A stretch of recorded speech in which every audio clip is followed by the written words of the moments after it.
4,998 gone in 1 year. Been who burned 85 in a week. The world's still clear. 6,000 run from Plateau Plains. No soldier near. December 25, the killers came. No Christmas cheer. 140 killed in Christmas raids. Churches crushed like brittle bones. Pregnant mother, toddler, child. No names, just ashes, stones. They danced on pews we bled to build. They smiled while saints were shot and still they call it clash, not plot. The blood still speaks. It don't forget. It don't forgive. It cries unreal. The blood still speaks. It stains the ground. It marks the map. It won't back down. The blood still speaks. You'll hear it now. Not vengeance, just the sound of truth aloud.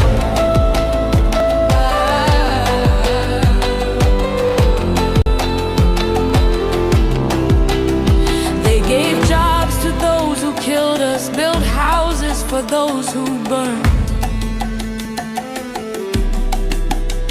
But our mothers sleep in sewage. Our church is still unreturned. They call them reform fighters. We call them neighbors' graves. We bury the baptized. They rebrand the depraved. And every time we cry for help, they quote us stats and peace. But you can't plant hope on land where justice is deceased. The blood still speaks.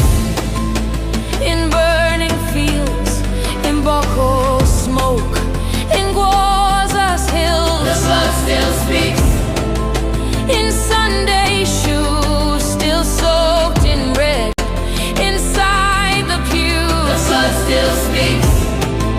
From girl to God, from grave to sky, from ash to rod. They killed us slow. They named it war. They blamed it tribe. They closed the door. But we know truth. It bleeds then burns. It waits in wells. It always returns. So build your silence tall and proud. Our blood will pull it down out loud.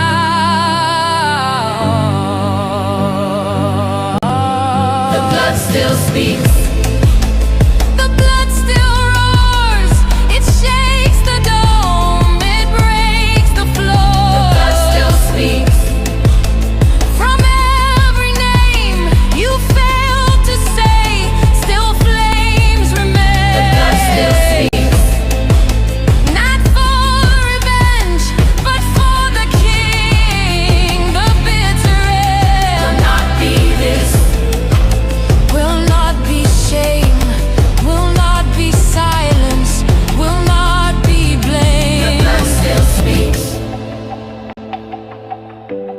And it speaks your name.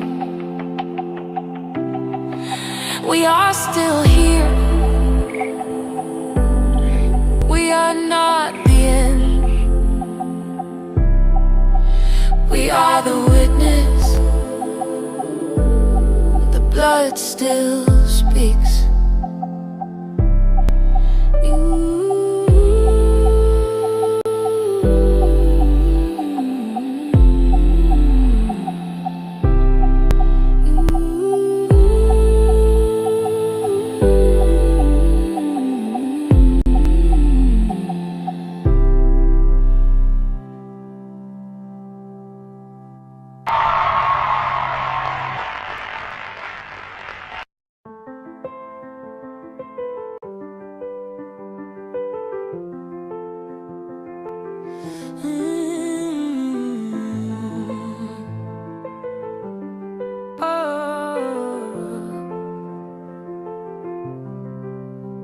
4,998 gone in 1 year. Been burned 85 in a week. The world's still clear. 6,000 run from Plateau Plains. No soldier near. December 25, the killers came. No Christmas cheer. 140 killed in Christmas raids. Churches crushed like brittle bones. Pregnant mother, toddler, child. No names, just ashes, stones. They danced on pews we bled to build.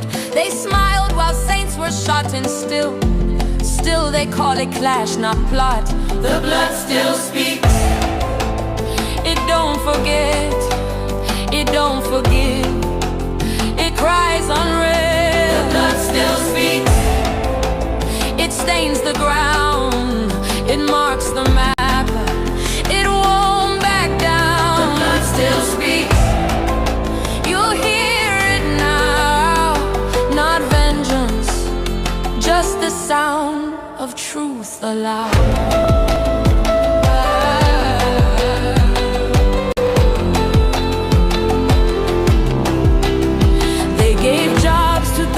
Killed us, built houses for those who burned. But our mothers sleep in sewage. Our church is still unreturned. They call them reform fighters. We call them neighbors' graves. We bury the baptized. They rebrand the depraved. And every time we cry for help, they quote us stats and peace. But you can't plant hope on land where justice is deceased. The blood still speaks. In burning fields, in Boko smoke, in Gwaza's hills. The blood still speaks. In Sunday shoes, still soaked in red, inside the pews. The blood still speaks. God, from grave to sky, from ash to rot. They killed us slow. They named it war. They blamed it tribe. They closed the door. But we know truth. It bleeds then burns. It waits in wells. It always returns. So build your silence tall and proud. Our blood will pull it down out loud.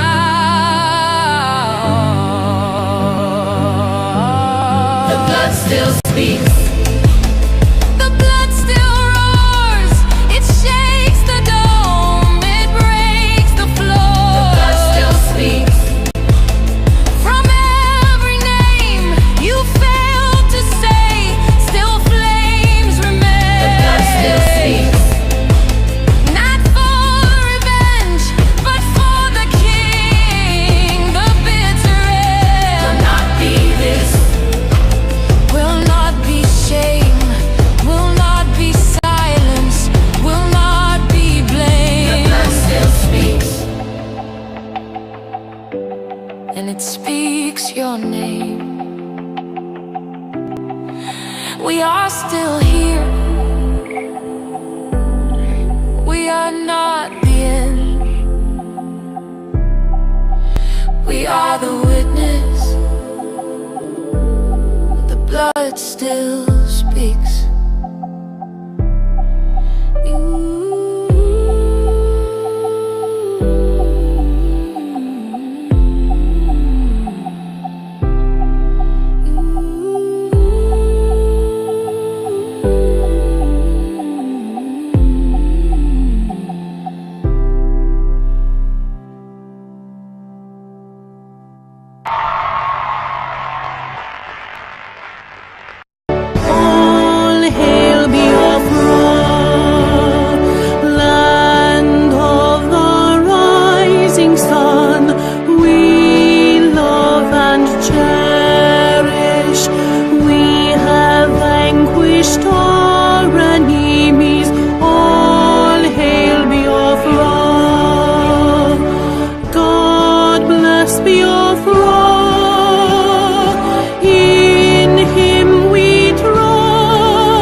triumphant from all our foes. Through the crucible unscathed we passed victorious, our trumpets pealing the glorious song. Play it, sing it, all hail Biafra.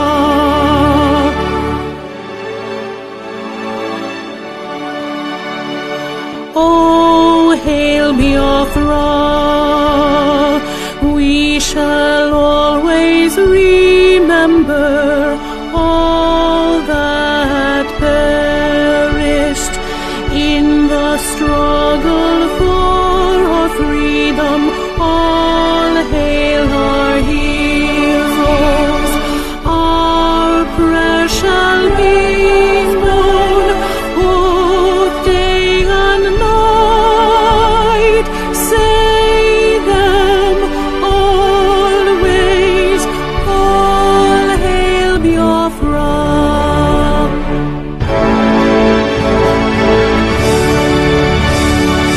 All hail Biafra. Now our star shines everywhere. We crave humility. God guide and protect us all. All hail your wisdom, shielding us from fury, unleashed by our anointed might. Biafra, Biafra, shining forever.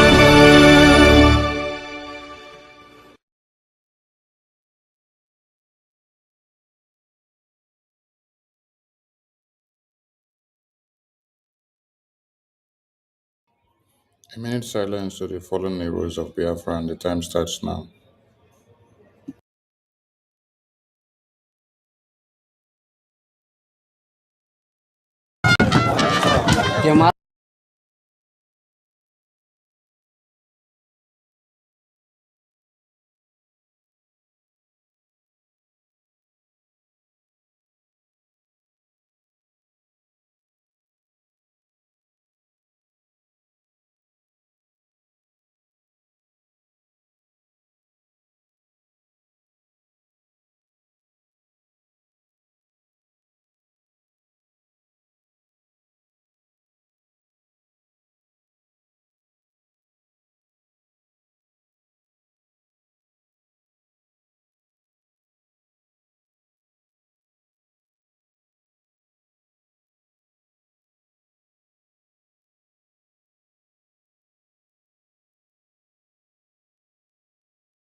We mourn our heroes past, we celebrate our heroes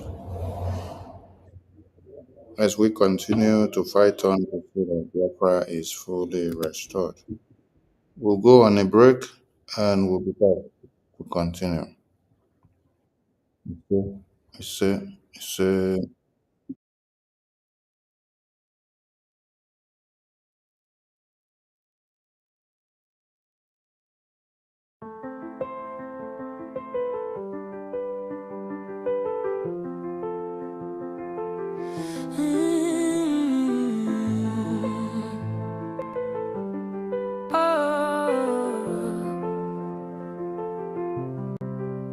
4,998 gone in 1 year. Been Uber and 85 in a week. The world still clear. 6,000 run from Plateau Plains, no soldier near.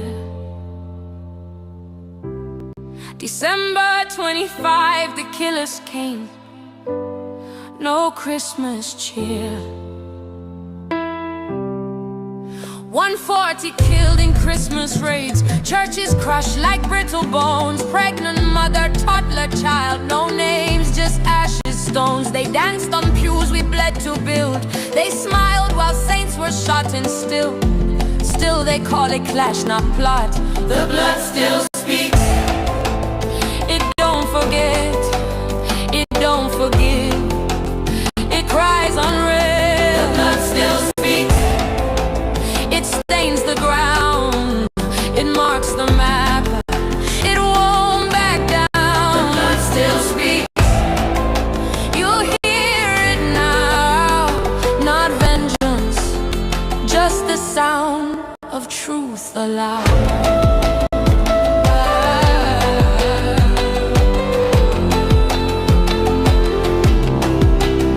They gave jobs to those who killed us, built houses for those who burned.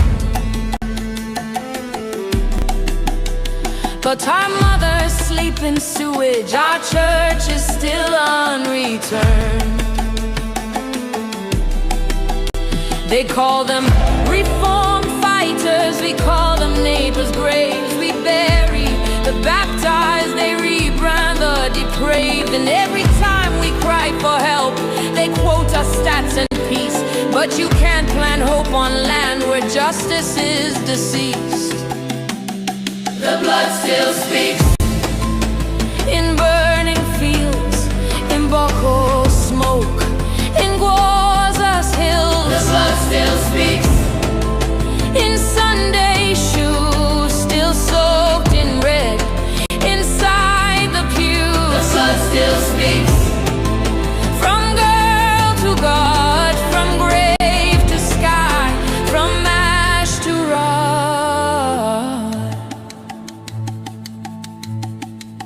They killed us slow, they named it war, they blamed it tribe, they closed the door. But we know truth, it bleeds then burns, it waits in wells, it always returns. So build your silence tall and proud, our blood will pull it down out loud. The blood still speaks,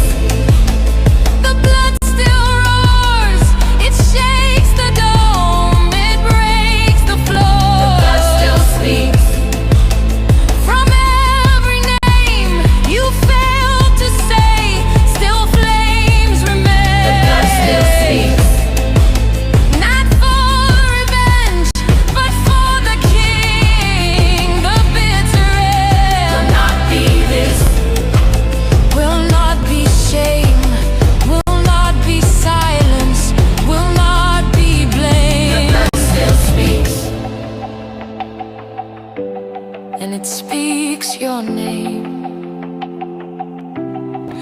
We are still here, we are not the end. We are the witness, the blood still speaks.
198, gone in 1 year.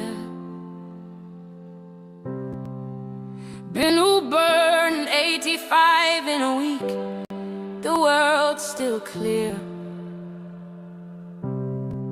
6,000 run from Plateau Plains, no soldier near.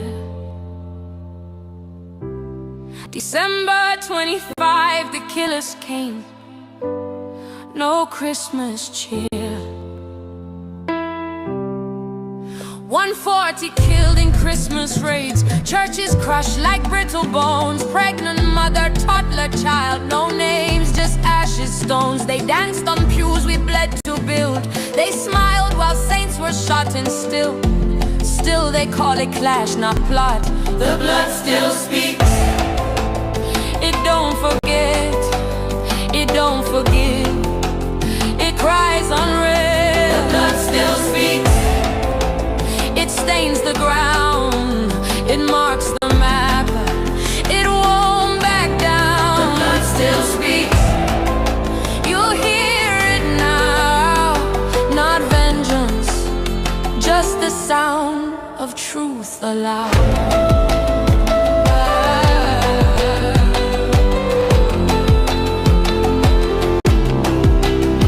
They gave jobs to those who killed us, built houses for those who burned.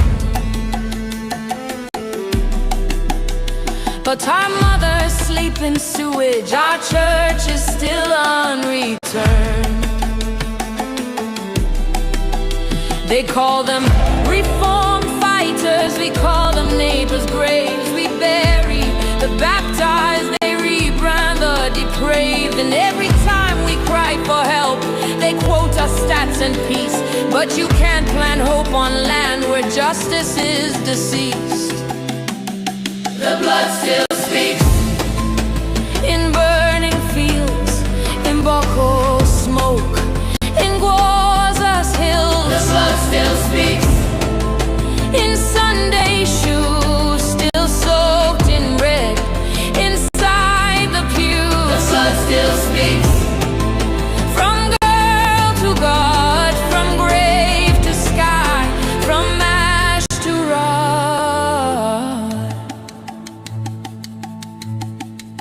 They killed us slow, they named it war, they blamed it tribe, they closed the door. But we know truth, it bleeds then burns, it waits in wells, it always returns. So build your silence tall and proud, our blood will pull it down out loud. The blood still speaks, the blood still roars, it shakes the dome, it breaks the floor. The blood still speaks, from every name you failed to say, still flames remain. The blood still speaks, not for revenge, but for the king. The bitter end will not be this, will not be shame, will not be silence, will not be blame. The blood still speaks, and it speaks your name. We are still here, we are not the end. We are the witness, the blood still speaks.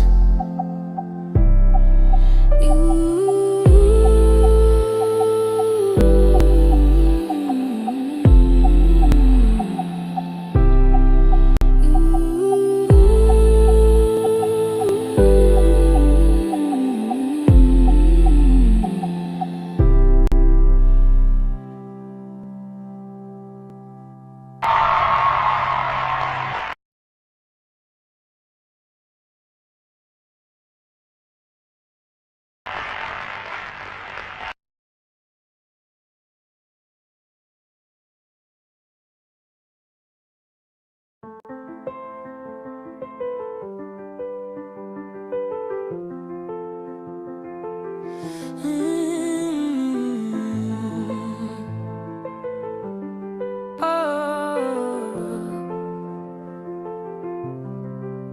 4,998 gone in 1 year.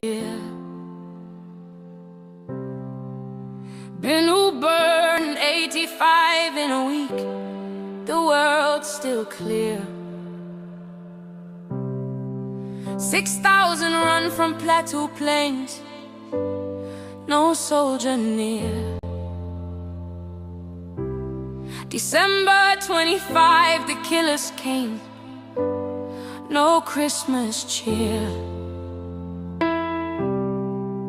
140 killed in Christmas raids, churches crushed like brittle bones, pregnant mother, toddler child, no names, just ashes, stones. They danced on pews we bled to build, they smiled while saints were shot and still they call it clash, not plot. The blood still speaks, it don't forget, it don't forgive, it cries unreal. The blood still speaks, it stains the ground, it marks the map, it won't back down. The blood still speaks, you'll hear it now. Not vengeance, just the sound of truth aloud.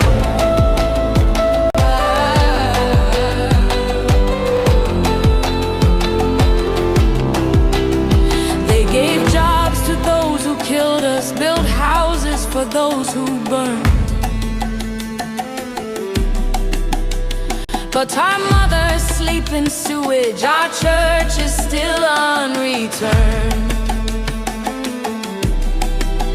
They call them reform fighters, we call them neighbors' graves. We bury the baptized, they rebrand the depraved. And every time we cry for help, they quote us stats and peace. But you can't plant hope on land where justice is deceased. The blood still speaks, in burning fields, in Boko smoke, in Gwaza's hills. The blood still speaks, in Sunday shoes, still soaked in red, inside the pews. The blood still speaks, from girl to God, from grave to sky, from ash to rod. They killed us slow, they named it war, they blamed it tribe, they closed the door. But we know truth, it bleeds then burns, it waits in wells, it always returns. So build your silence tall and proud, our blood will pull it down out loud.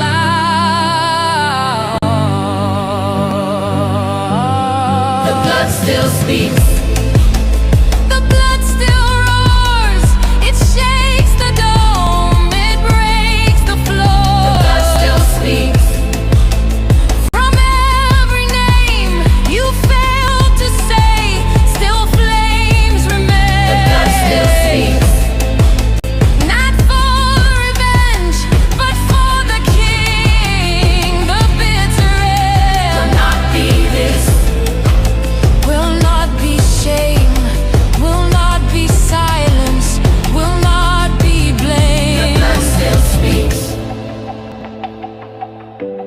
and it speaks your name. We are still here, we are not the end. We are the witness, the blood still speaks.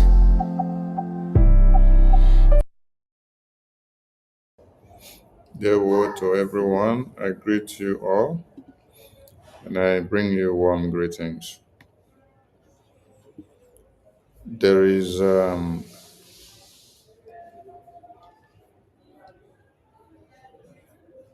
reality that the Nigerian terrorist government are trying to shy away from, and also to downplay the reportage.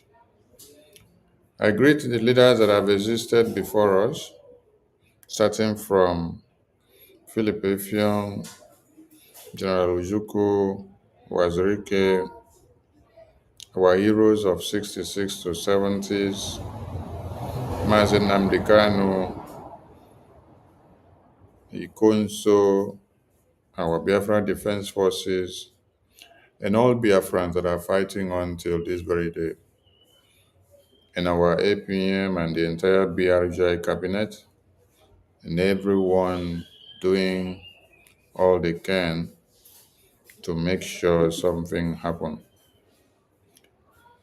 And we have to continue to remind you that the blood still speaks. Yes, there are videos emanating from Enugu where Fulani terrorists invaded some communities and were told they abducted over 10 persons, and then they killed one on the spot, and then they went away with over 10. Then we are asking Pitamba, these are the communities where you turn the head of these communities against the Biafra Defense Forces. So now that you bring the terrorists to come and kill these people and then abduct many of them, these people now become helpless. They become helpless in one way because they have followed you to sabotage the Biafra Defense Forces, and then thinking that you came for them, for their interest, not knowing that you came to align with the Fulani terrorists to wipe them out. The blood still speaks, and when you kill David, you will not see David in the time of war to come and defend your lands. When you kill Joshua, you will not see Joshua in the day of war to come and defend your land. When you hunt down Samson, you will not see Samson the day of war to defend your people.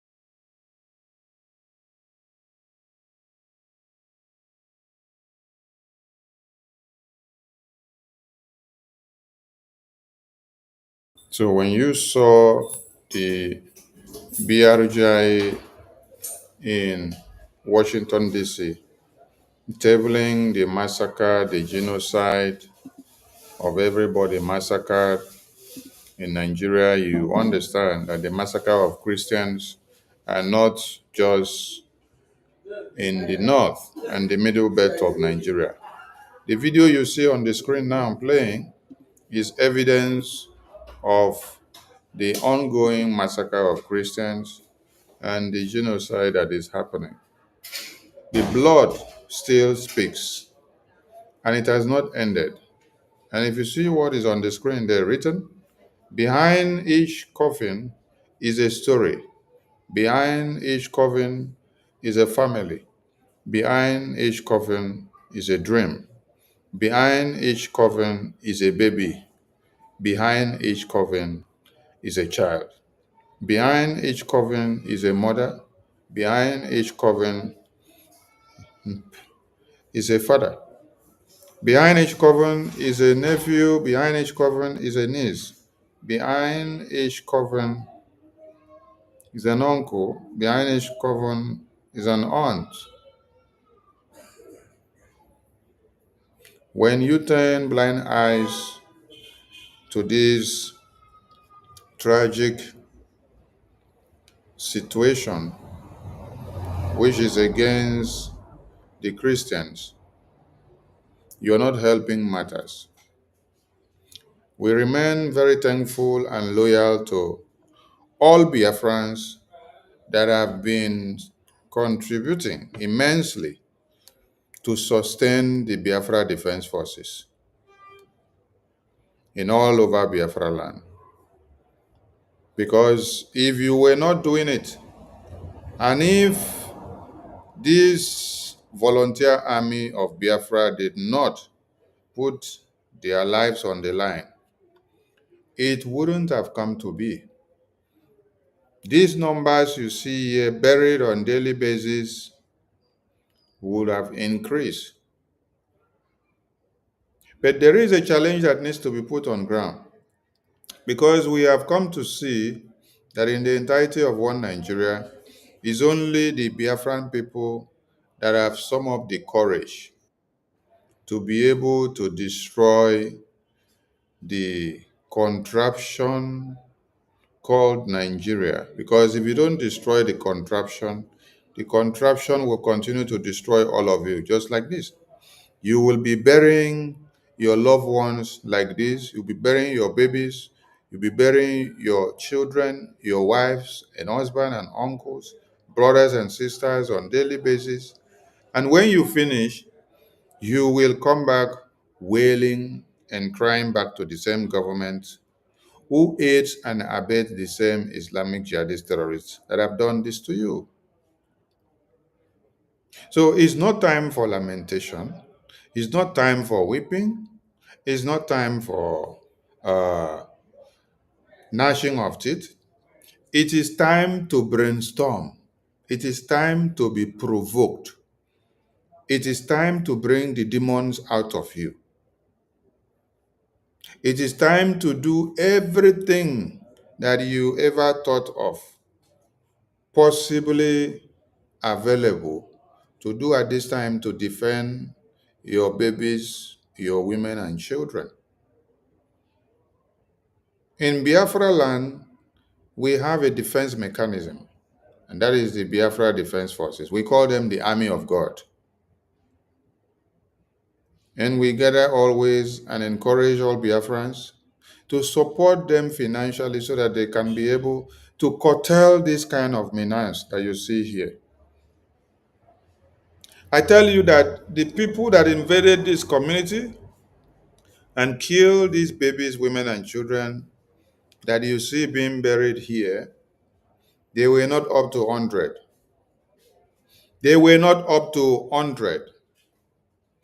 They may have been 10, they may have been 20. But do you know why and how they overpowered the men and women in this community? Because they have sophisticated weapons to surpass them.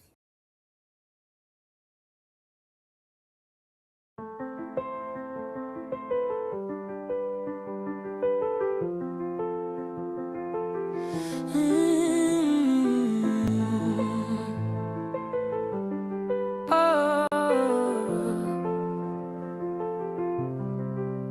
4,998 gone in 1 year. Been burned 85 in a week. The world's still clear. 6,000 run from Plateau Plains. No soldier near. December 25, the killers came. No Christmas cheer. 140 killed in Christmas raids. Churches crushed like brittle bones. Pregnant mother, toddler child. No names, just ashes, stones. They danced on pews we bled to build. Pregnant mothers killed, babies ripped off the mother's wombs, and nobody cares about their story. They moved them from houses where their parents built, and they now find themselves in IDP camps like this, where they use tarpaulin to now make their houses. people that had homes. But there is this imported Islamic jihadist terrorists that have been brought in to turn their homes to their own and then send them away. This is where they now live. Do you now see where they live? This is where they now live.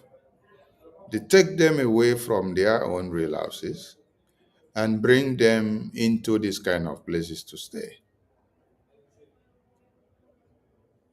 Biafran people are not running away from their homeland to this kind of places because of what?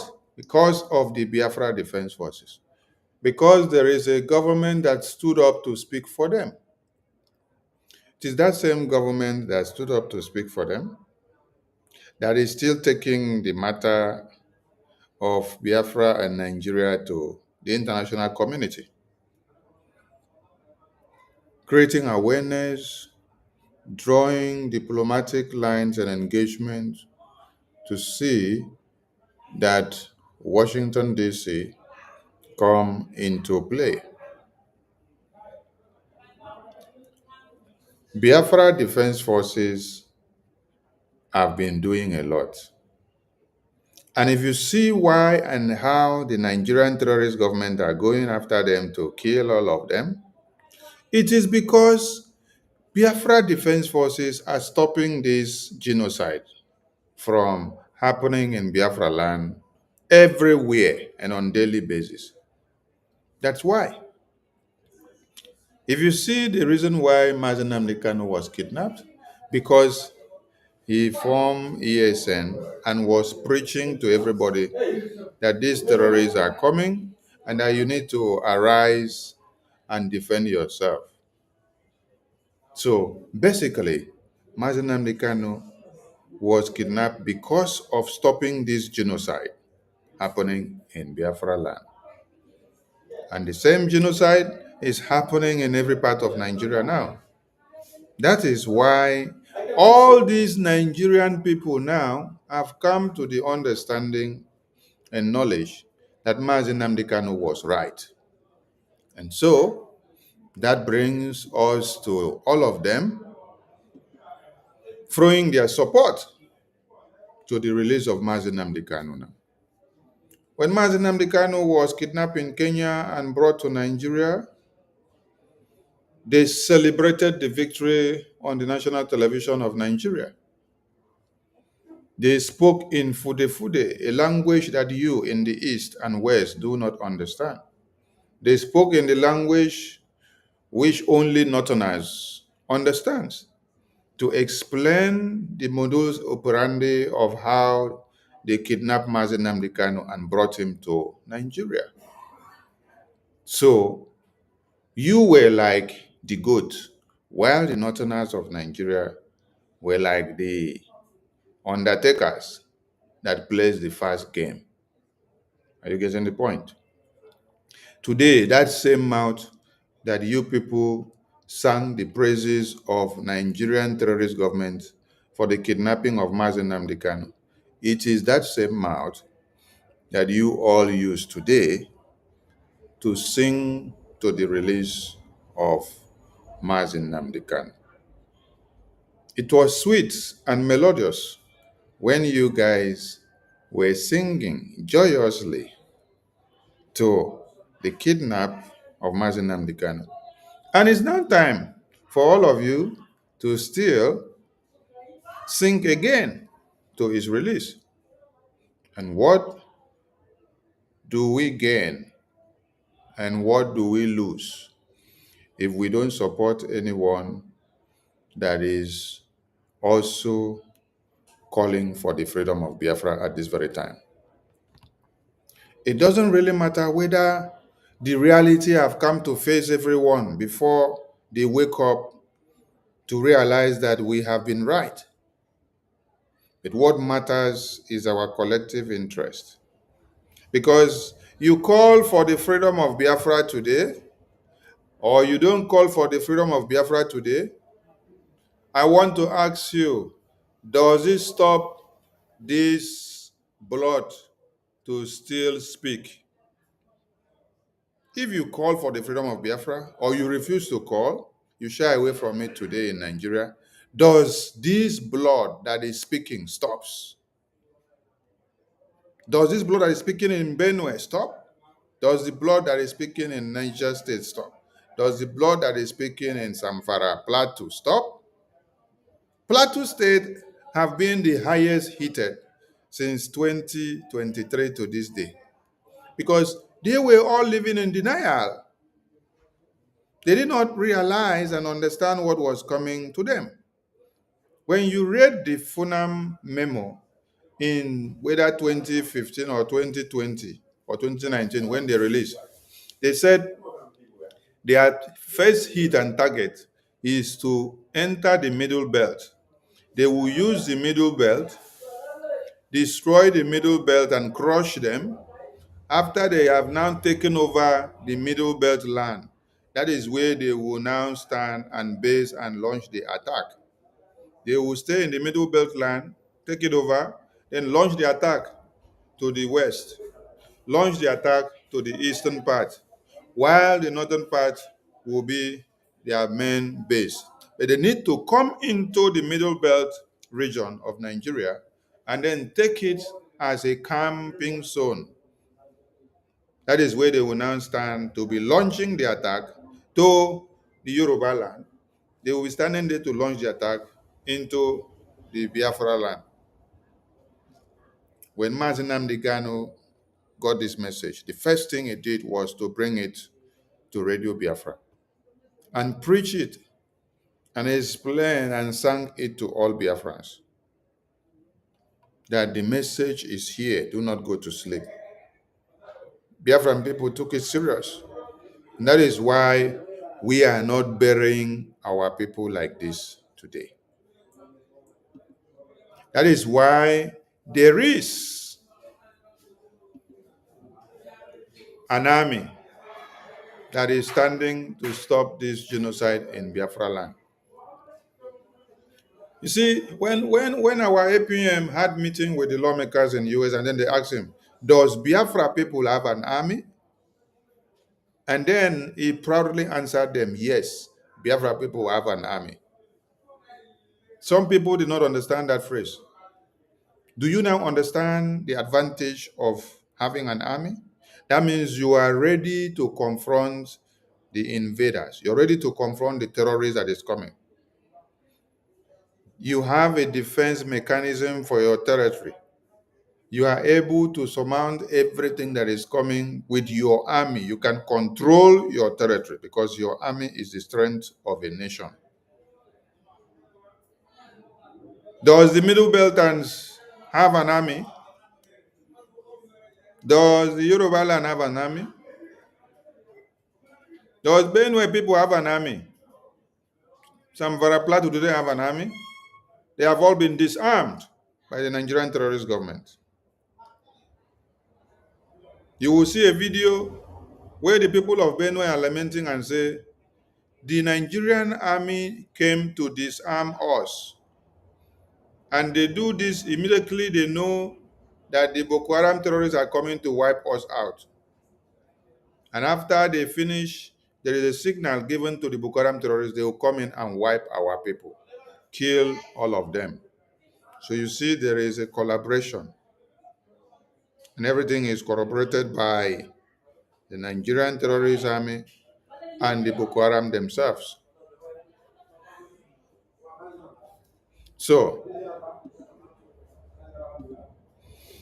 there is an attempt by Nigerian terrorist government to kidnap Showore. There is a plan by Nigerian terrorist government to kidnap Showore, to forcefully disappear Showore before on the 20th of October protest. I'll repeat it again so that all the Nigerians and Biafrans that want to partake in the protest, you will know how to follow up the protest. There is a plan by Nigerian government to kidnap Showore or forcefully disappear Showore before on the 20th, which is Monday. They have already tried to use the court to put in injunction against the protest, and the court nullified their injunction. Do you imagine the federal government of Nigeria that have refused to obey court orders? And then what they did was to do what? They rushed to court to go and get injunction to stop the court, to stop the protest that is coming in. But yet, the same people do not want to release Mazi Nnamdi Kanu on the order of the same Nigerian government do not want to release Mazi Nnamdi Kanu on the order of the same court. But on the citizens of Nigeria going to protest to the release of Mazi Nnamdi Kanu, they now went back to the same court to go and collect injunction to now stop the protest that is demanding the release of Mazi Nnamdi Kanu.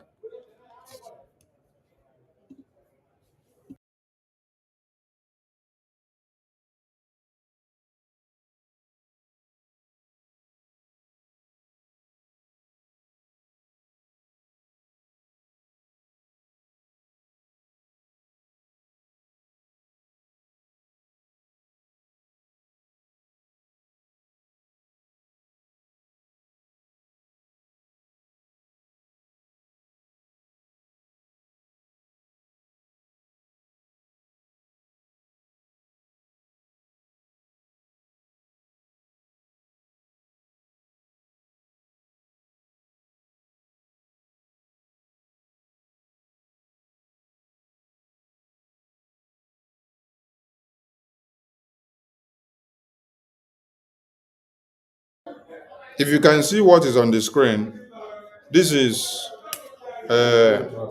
Attorney Michael Okpara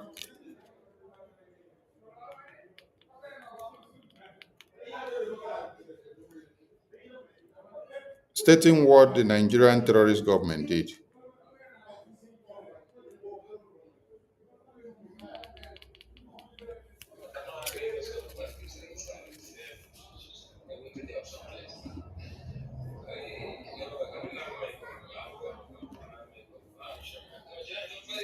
I believe everybody can see what is on the screen.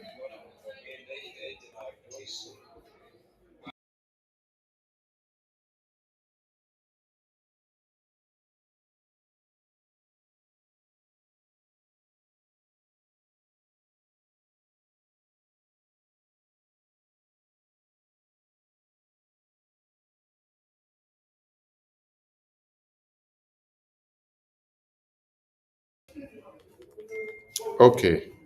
When you look at what is on the screen, Attorney Maxwell said that federal government of Nigeria went to the court to get injunction to stop the protest. The same federal government of Nigeria that have refused to obey the order of the court, that they will stop the protest. And then on getting to the court now refused to admit their petition because they themselves have not obeyed the court orders. So if this same court is not compromised, if you were able to reject the federal government petition to stop the protest, why can't you also reject continuation of this trial? Why can't you also reject the continuation of the trial? It is Nigerian government that will mandate them to open the courtroom and proceed on the shambolic trials. And it's the same Nigerian government that they themselves have power now to reject the order that the Nigerian government gave them and say they should use paper and write something and then stop the protest. So why can't they use the same legal power that they have to tell Nigerian government that they are not carrying out the trial again in their courtroom. You see? That is to tell you that the same Nigerian court are playing the same card and the same game with the federal government of Nigeria. They are one and the same thing. Because if you have the power to reject the order of the federal government, the order of Tinubu on stopping the protest, you also have the power to also stop the order of Tinubu on continuing this trial by telling them we can't, and the federal law or the Federal Court of Nigeria will not continue with this shambolic trial again. But every day, you people will go to court and open the door and enter and say, we are here for Mazi Nnamdi Kanu trial. Then, every instruction that Tinubu gives you on how you have to deal with the drama of the court on that day, you will act. And then after, when the same Tinubu will now come and then give you paper now and say, stop the upcoming protest, you refuse. So how come you exercise your power as the court on the petition or on the order from Tinubu to write a letter and stop the protest, and then you are not exercising your power as the court on refusing to continue the shambolic trial? You see, does it add up? It doesn't add up. There is compromise. There is conflict of interest. So they are one and the same thing. So after this very one, Nigerian police have dropped a Takia memo.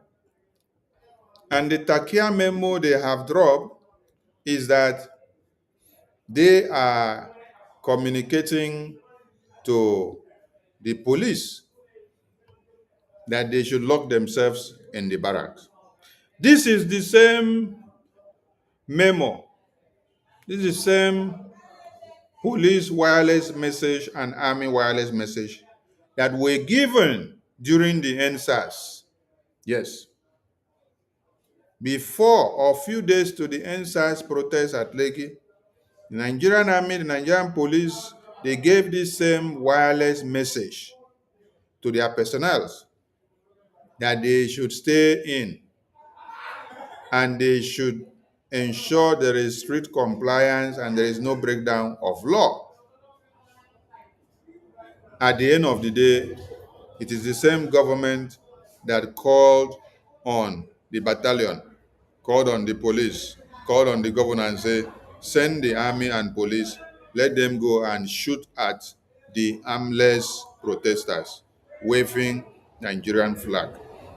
When you are protesting on Monday, continue to wave the Nigerian flag because it is the flag of identity of genocide. It is the flag of identity of massacre. It is the flag of identity of destruction of lives and properties. It is the flag of identity that destroys babies, women, and children. It is the flag of identity that shed blood of the innocent. So that is the flag you have to wave. Don't go and wave any other flag. Wave the Nigerian flag. Let the entire world see how it is stained with blood, because it has eaten up the blood of babies, women, and children for many years. So the entire world needs to know and continue to see and know. And I also want everyone to remember that 20th of October is a remembrance day of the NSAS Lekki massacre. So Mazi Nnamdi Kanu is connected by proxy. Because when the Nigerian terrorist government were massacring the unarmed protesters during the NSAS protest, that was when Mazi Nnamdi Kanu was now encouraging the protesters for them to defend themselves. To defend themselves because you are in a popular uprising. Had it been Mazi Nnamdi Kanu was not even up online to even encourage them to defend themselves and to protect their own, the massacre would have been over bloody. And it was on air to also create awareness to let people know that Nigerian terrorist government have come with artilleries to kill and to maim every citizen that came out for a peaceful protest. So you see, October 20th protest connects a lot of things, and we support it wholeheartedly. We call on everyone that understands that the blood of Christians still speaks should also support this very protest with everything in their blood. But we want to remind everyone that if you sleep and wake up from today being 17th, tomorrow is 18th, next tomorrow is 19th, next tomorrow is 20th. If you sleep and wake up, you don't see Showore and he has been kidnapped by Nigerian terrorist government. He has been forcefully disappeared by Nigerian terrorist government. You should know that we have already made this announcement before because it is part of the plan that the Nigerian terrorist government have mapped out. They want to see if they take Showore out, if they will disorganize and destroy the protest. So know ye that they take Showore out or they don't take him out, they will not kill him. They just want to take him out. Yes, they will take him out and then to see how they can destabilize the process so that some of you, when you don't see Showore, you will run back. You see Showore at the end of the day on Monday, or if you don't see him, the protest is unstoppable. You must continue this very protest because it is a protest to your freedom. It is not just a protest to Mazi Nnamdi Kanu. We want everyone to understand this. Mazi Nnamdi Kanu stands and signifies freedom to all Christians in Nigeria. So if you love the genocide, which I played the video on the screen for over 20 minutes, if you love how your brothers and sisters, your babies, your children, your fathers and mothers are being butchered, their heads chopped off and then smashed to pieces on daily basis, then don't do the protest. If you love how those heads and babies are cut to pieces and then you continue to bury them, don't do the protest. But if you don't love it and you want it to stop, then do the protest. Because the freedom of Mazi Nnamdi Kanu is the freedom of all of you Christians in Nigeria. And even some of you that are the non-radical Muslims who are not engaging in cutting off heads of people. Yes. We going to Washington, D.C., our aim and objective is to see that everyone that understands what freedom is all about will be free. And I want to ask many of you some questions because many of you have been downplaying our effort in Washington, D.C. Since Nigerian terrorist government have been massacring you, all these wars and countries, they know that there is genocide in Nigeria. Some of you say it is Russia that you should go. We are asking you, has the Russian government come out to condemn or to go after the Nigerian government since how long now that they have been massacring all of you? Has the Russian government launched a campaign to go after the Nigerian terrorist leaders? For how many years now that they have been massacring you?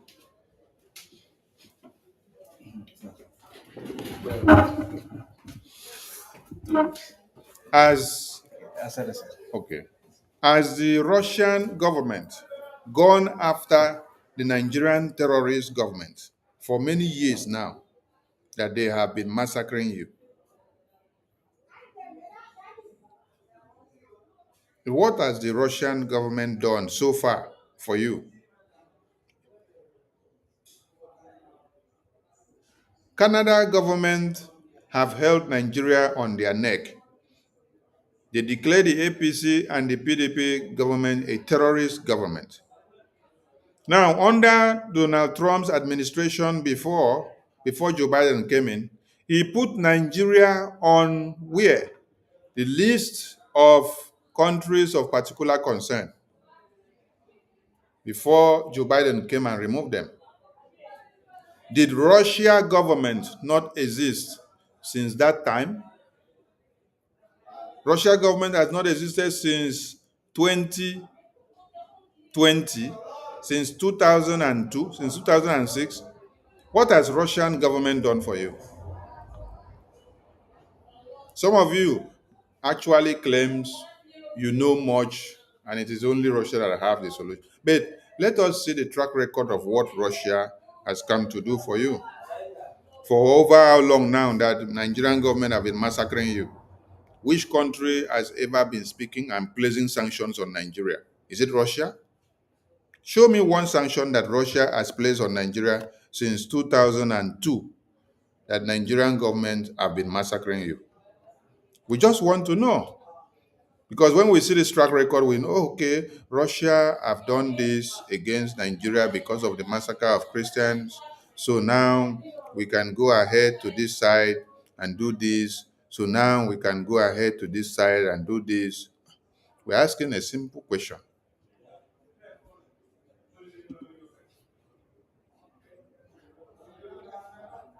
Our message in Washington, D.C. is speaking volume. So we want everybody to understand that what you're doing, Nigerian terrorist government are crying about it. And they are feeling the heat because of your effort. Now, let us go and see how far the cry of the Nigerian terrorist government are going against the Biafra Republic government in exile and work. Let us go here. Because it's good to see them cry. It's good to see them lament. They don't lament like this. It means we are not allowing them to lament, to tell what we are doing to them. So let's go here and let us see how far the cry of the Nigerian terrorist government are. You will see how their languages are and how they are even unable to go with it. What is the name here? And this guy looks very hungry.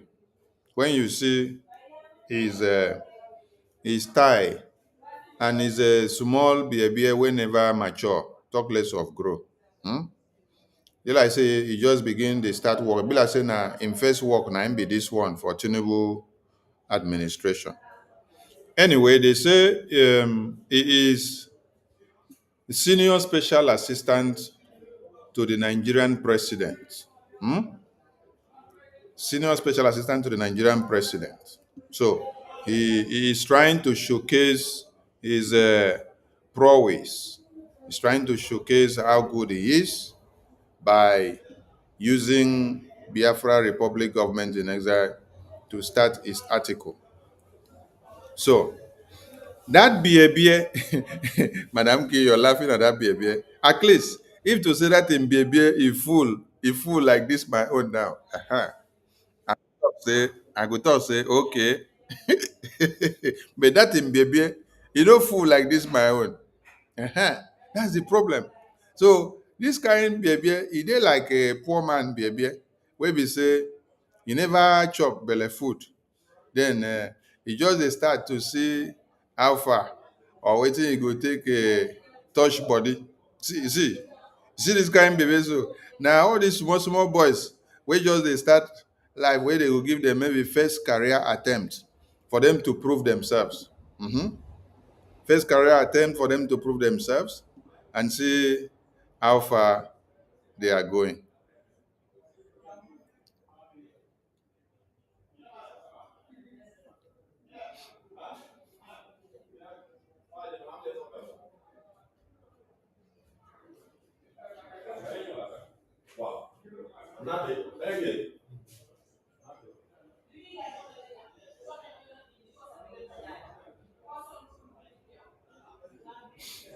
All right, we continue. So coming back here, after looking at this boy, They say is the first work that they needed to do to please Tinubu is to see that he come and write about Biafra. But there is something interesting here. In his quest to write about Biafra and to tackle the Biafra independence lobbying team and group that is playing the game in Washington, D.C., in exile, he decided to shoot himself on the leg. Yes. If a senior special assistant to the Nigerian president on digital communications, engagement, and new media strategy is actually coming to acknowledge that there is a Biafra Republic government in exile, and that the work of that Biafra Republic government in exile is to do what? Mitigate between the government of Biafra people and the international community in political and diplomatic affairs, in bringing dialogue and treaty and engagement and allegiances to play, in fostering the existence of the Biafran people to the international community, in making sure that the recognition of Biafra comes to be. So when you see that they are talking on channels television, Arise Television, NGA, AIT, and they try to evade the pronouncement of acting Prime Minister, Biafra Republic government in exile, Prime Minister, Biafra Republic government in exile, you now understand that they are crying. You now understand that they are crying behind the scene on daily basis on how to deal with Biafra Republic government in exile. And I am showing them the website. Oh, here is the official website that is running underneath the program. That is the official website of BRGIE. If you want to know more about us, go there. You will see all the diplomatic achievements of BRGIE. When you go there, the first button you see there will tell you, click here to view the daily diplomatic achievements of BRGIE in Washington, D.C. and globally. So you will click. When you click, it will open and show you every achievement and daily work that is happening around the clock. Recent news and publications, everything you need to see. You will, first of all, you will see the testimony which we submitted to the US Congress against Nigeria and against Finland, and our request to sanction Nigeria and sanction Finland. So when you hear of these sanctions now blowing out from the US senators, you can now understand that BRGIE blew the trumpet about place sanctions on Nigeria far back in July or August, right? Aha. So what we cooked that time actually came to play. I will visit our website again before we finish this program. But I just wanted us to know who they say the person that we are going to read about. So that means Tinubu is reading about Biafra Republic government in exile every day and is being updated of our activism in Washington, D.C. The Nigerian presidency, the Nigerian Senate, they are watching and following every of the Biafran government in exile activism in Washington, D.C. every day. The US congressional briefing, they watch it from the beginning to the end. They saw how we walked in majestically into the US Congress room in the Capitol, where you say Aso Rock, that is where it happened. In the Capitol Hill of America, the White House, that is where the Capitol seat is. That is where we went for the US congressional briefing. So Nigerian terrorist government, they watch the clip from the beginning to the end. They watch it. They saw how we coordinated everything. They saw when we march in, saw when we march out. They watch all the photos that we snap, and they are following in jeopardy. Yes. You know, when you are following something in jeopardy, you are crying inside. You're thinking, how can I crush these people? How can I crush these people? How can I? But you're thinking. What can you do? How can you? But you cannot do anything. So if a senior special assistant to the Nigerian president, Tinubu, on digital communications, engagement, and new media strategy, is now the one replying to the acting prime minister of BRGIE on his implosive input on the Senator Ted Cruz sanctions on Nigeria, then you should understand that they are feeling the heat. If this senior special assistant to the Nigerian president on digital communications and engagement and media is the one talking, you should understand that it is Tinubu that is talking. It is Tinubu that is talking. Yes. But for it not to look very shameful, that is why he is not being the one to come and say it. He's allowing his special assistant, not just special assistant, to senior special assistant to the Nigerian president on digital communications, engagement, and new media strategy, is the one that is coming to strategize a way of replying to the acting prime minister of BRGIE. Because of what? The sanctions that we called on the American government to sanction them for kidnapping Mazen Nnamdi Kanu, the massacre of Biafrans and Christians, the genocide that is ongoing, the referendum that we conducted, the declaration of Biafra. We called on the American government to listen to our plea and then sanction Nigeria and Finland government for all that they have done against the Biafran people.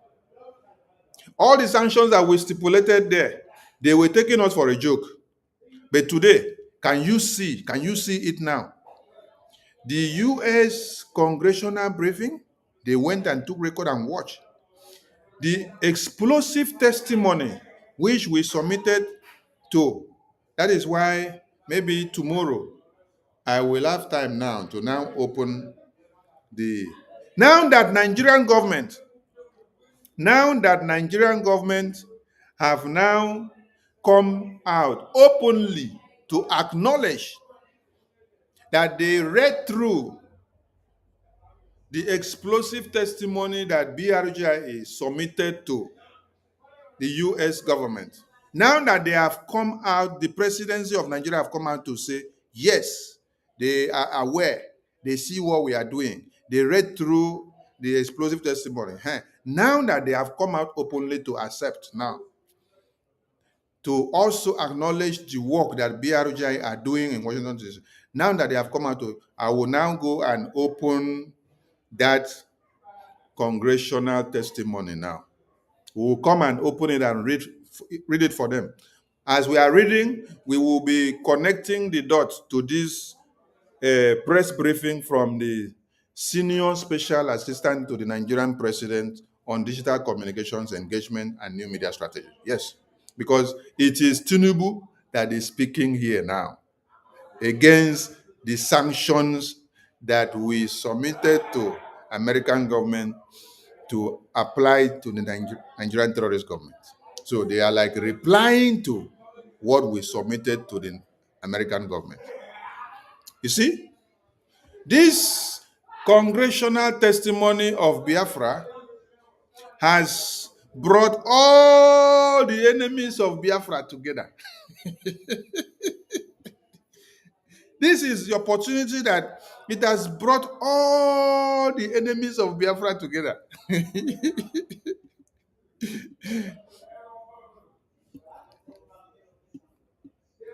The congressional testimony of Biafra against Nigeria has brought all the enemies of Biafra together. He put all their heads together like this and then smush. And then now you can see that the Senate President of Nigeria was lamenting about these same sanctions that we submitted the explosive testimony to the American government. And then the Nigerian president himself is now also lamenting about these same sanctions and this congressional testimony that we submitted to the US Congress. The ministers, the governors of Nigeria, they are also lamenting about this very congressional testimony. Let me see, let me put the congressional testimony on the screen as I'm talking so that those that do not understand will know where I'm talking about. Yes, here we are. This is the congressional testimony that we are talking about. Because when we submitted it and then it was live on air, people were laughing. People were laughing at us and they say, it is nothing there. It is nothing there. It's a scam. This is it. They said it was a scam before. But now, I don't know what they will call it now. Do you all see the congressional? BRGIE acting prime minister provides explosive testimony to the US Congress calling for release of Mazi Simon Ekpa and Mazi Nnamdi Kanu and sanctions to the Nigerian government. So when you open it and read, you will see sanctions to the Nigerian government. So now, the Senate President and the entire Senate were crying a few days ago about these sanctions. These sanctions, some of you don't know where the sanctions came about. Wait, let me open it some more. But it is not today that I'm going to open everything. But let me open it some more so that you see the part of the sanctions that actually drags them out. Make una saw it. Yes. This is the part of the sanctions that drag them out, that they are crying. The sanctions that the BRGIE put here, because they know this sanction. Akpabio was crying a day before yesterday. He said, when the America do this sanction, hunger will come. Oh. He said our salaries will be affected. Oh. Look at it here. You now see from here now. From here now, BRGIE said our recommendations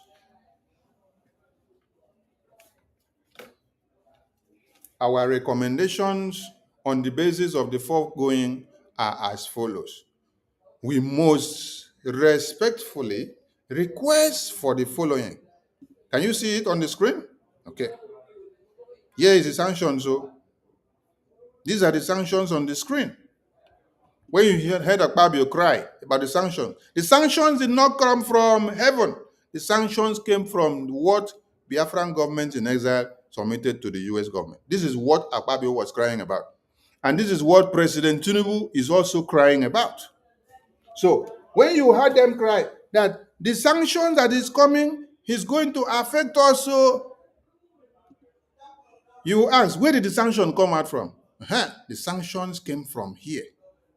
This is what BRGIE asks of US government, that we urge the US to invoke the Global Magnitsky Human Rights Accountability Act, subtitle F of title XII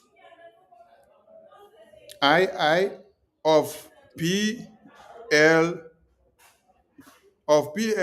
114-328 to identify and impose travel and financial restrictions on all officials of the federal government of Nigeria and any Nigerian non-state actors implicated in the killing of Biafrans Christians in their homeland in southeast Nigeria.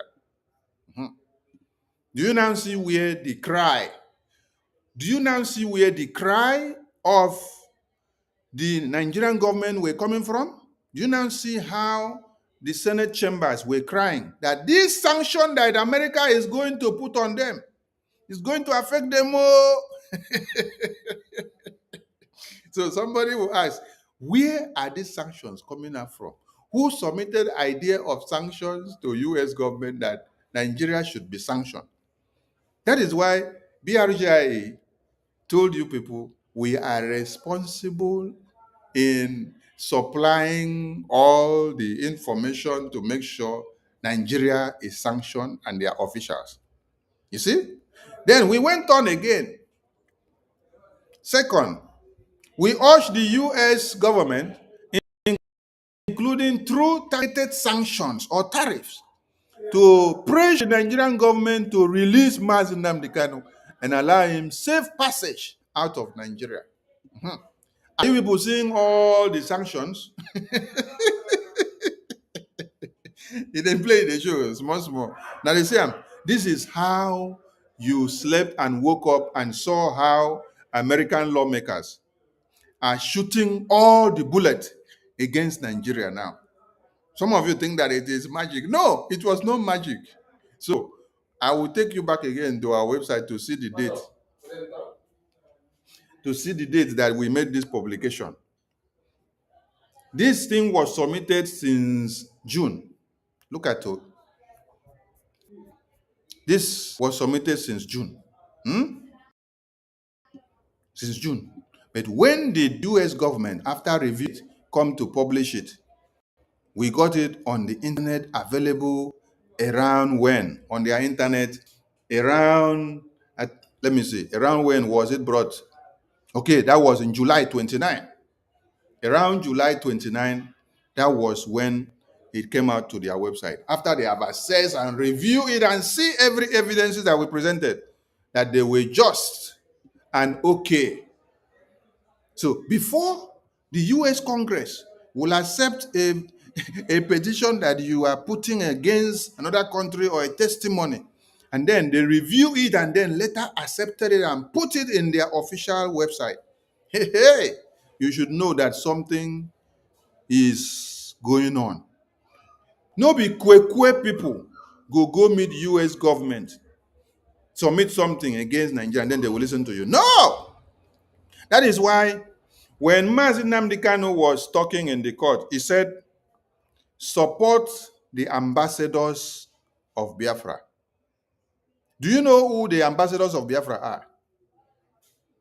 You don't expect him to say support BRGIE. No. You don't expect Mazi Nnamdi Kanu to say support BRGIE. No. You need to speak in riddles. The ambassadors of Biafra are you and I that are in exile that are going to Washington, D.C. So you are the ambassadors of Biafra in Washington, D.C. The ambassadors of Biafra are the BRGIE officials. This is the APM and his entourage that are going to meet the lawmakers in America.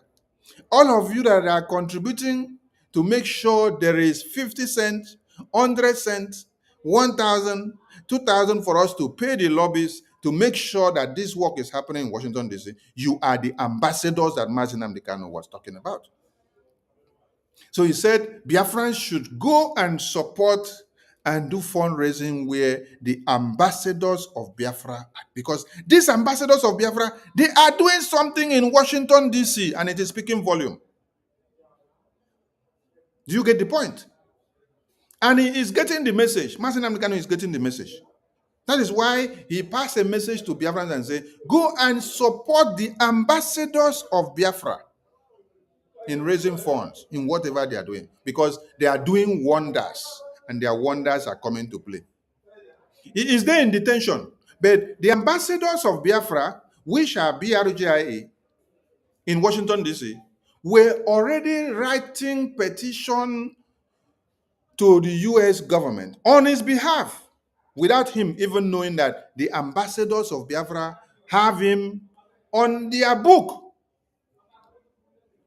And then our prime minister, we have him on our book as we are petitioning the US government, as we are submitting testimony to the US government to deal with Nigeria and Finland. Our prime minister's case, our supreme leader's case is on our book there.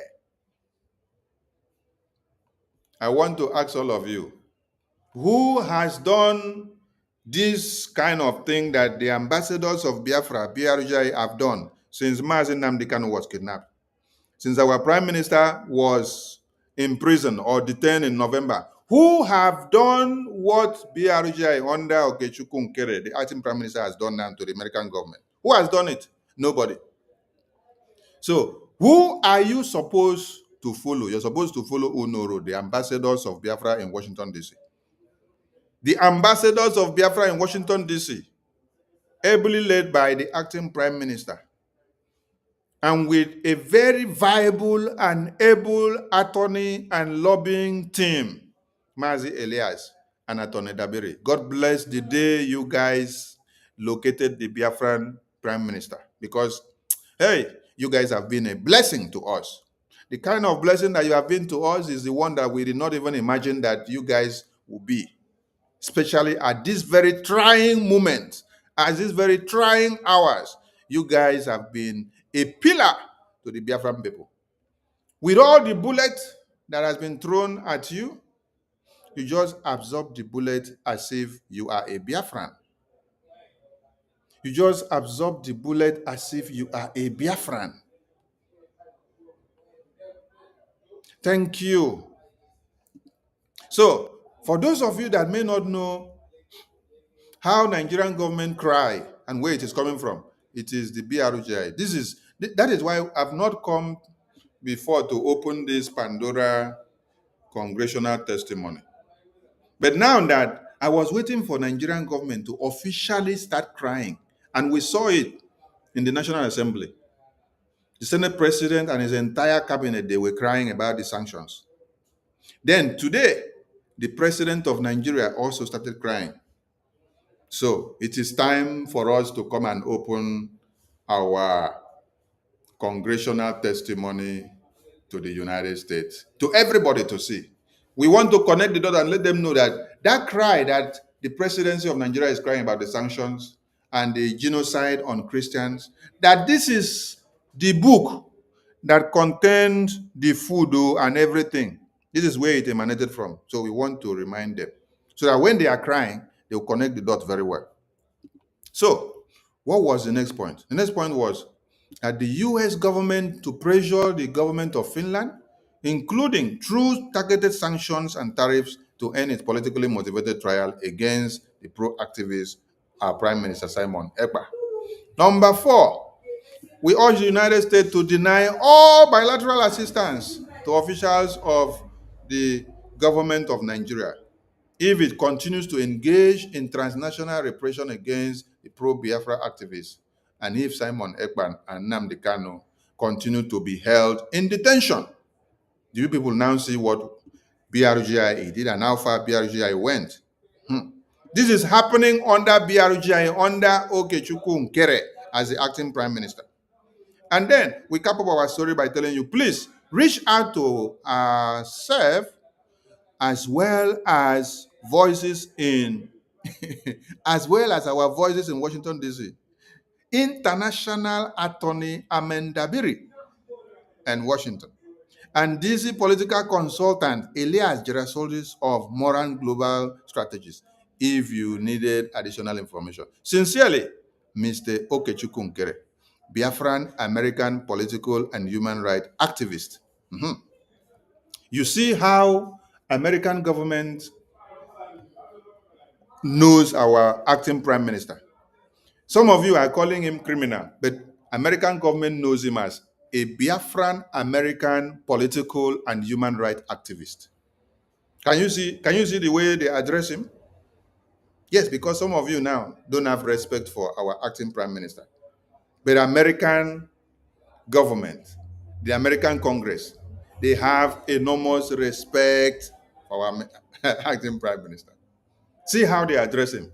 Biafran American political and human rights activist, Mr. Okechukwu Nkere. So this is the fire and the bullet that broke Nigeria into pieces. Yes, it is from here that you now saw that Senator Ted Cruz strike Nigeria. From here now, Senator Ted Cruz strike Nigeria And when he struck them very hard. And then they are crying. Let their cry continue. Uh-huh. Because by tomorrow or next, we will open this, our congressional testimony. And then we will read and go further. Now, let us come back to the presidency of Nigeria. I just went there to show us the key point from where the sanctions came, because we will go back there when we come back some other time.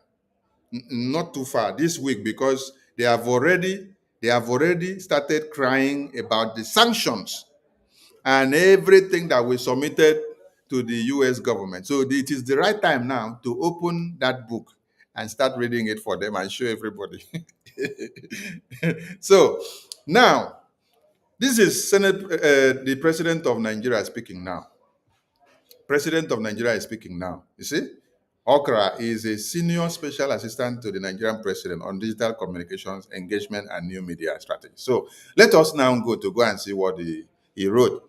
But first of all, I want people to concentrate on this is a poor man baby and premature baby where we say he just they learn how to wear tie.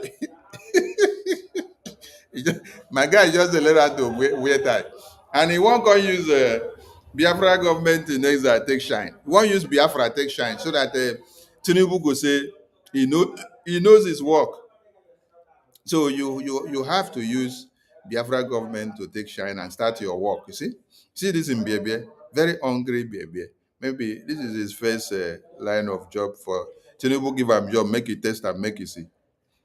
I bet next time make una try give person where in the be full all these places, so that when he is talking, people will take him very serious. Because now, when I looked at this publication, at first I laughed.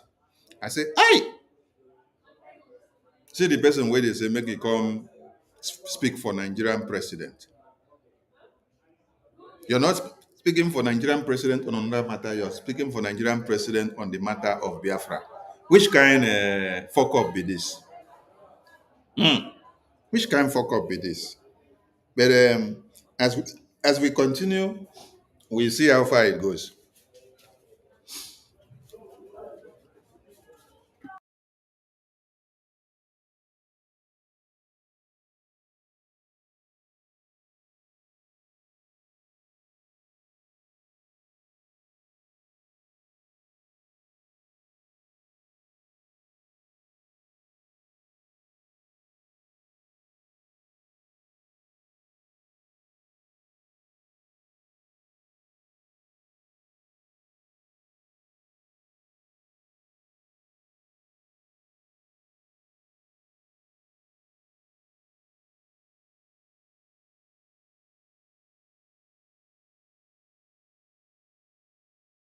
Thank you and welcome back.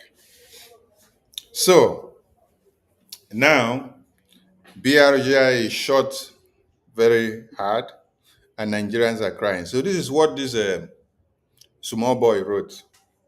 This small boy said, "The lobby that launders terror, how a proscribed Nigerian terrorist group found power in Washington, D.C."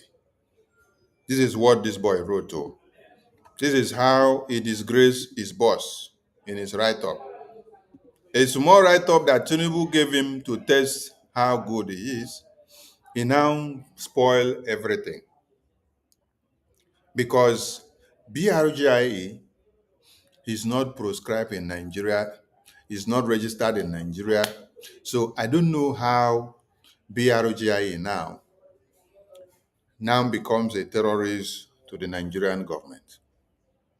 And I don't know, this boy here has seen Nigerian government celebrating and negotiating and having peace talk and deals with Boko Haram terrorists. And he did not do or deem it fit to use Boko Haram terrorists to do his first publicity. The first assignment they gave to him is to come and use BRGIE to do his publicity. But I can tell you that today marks the end of the small popularity and value that this guy had. by him making the mistake of taking Biafra matter on his table. This is the beginning and the end of his career. Yes, because when you enter the road of Biafra to try to do anyhow, now so the days of your blessings go reduce. You go carry curse on top of your head. So that is how Yoruba journalists did. And today, everything is backfiring on all of them. So this one now, he has made a very big mistake. So we continue to ask again, how did BRGIE become a terrorist group to Nigerian government? So you see, these are one of the things that makes international community to see Nigeria as a cage, to see Nigeria as a zoo.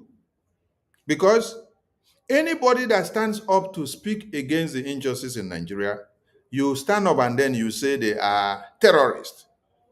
The real people that are carrying the AK-47 and the AK-49 to massacre and invade communities, you are not actually going after those ones to call them terrorists.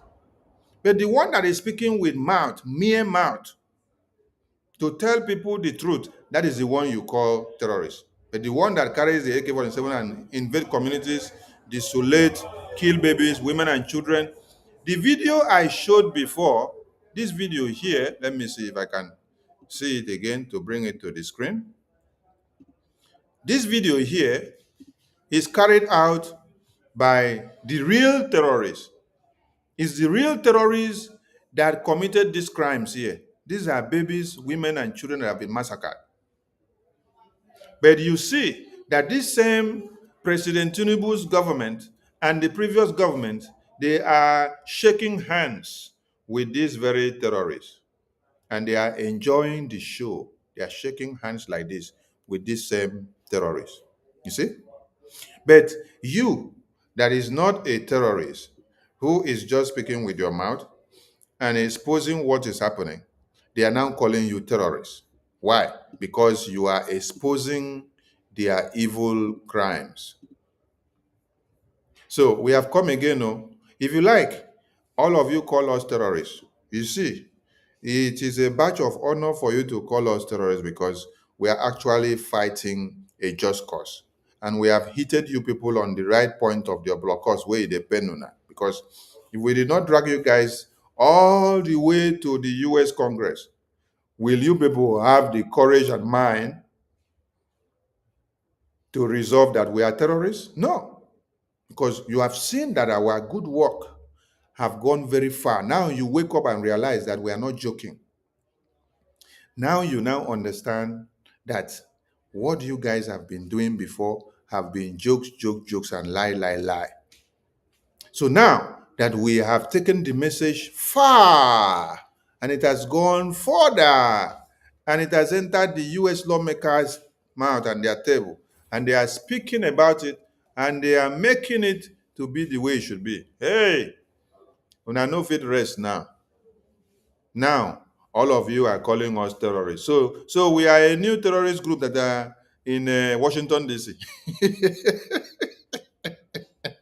So anyway you hear Biafrans now, Nigeria tax them terrorists because Biafrans want independence. So because we want an independent state, we are terrorists.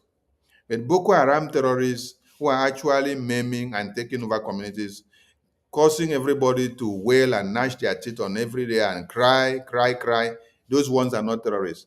But we now, who are talking to the defense of those people that you massacre and kill on daily basis, now we come be the real terrorists. Hey, hello, Meru. Inokwa. Biafra people, terrorists. Because they stand up for independence. They now become terrorists. All the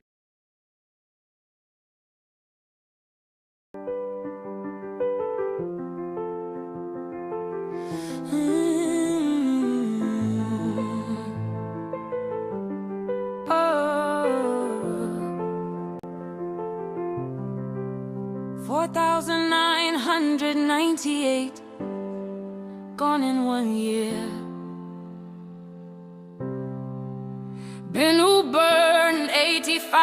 in a week, the world's still clear.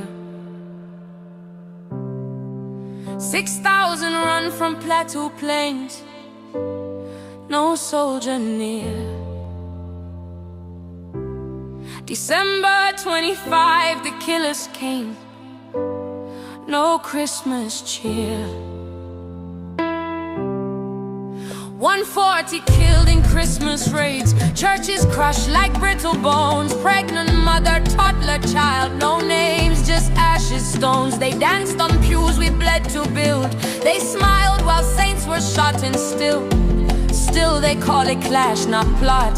The blood still speaks, it don't forget, it don't forgive, it cries unreal. The blood still speaks, it stains the ground, it marks the map, it won't back down. The blood still speaks, you'll hear it now, not vengeance, just the sound of truth aloud.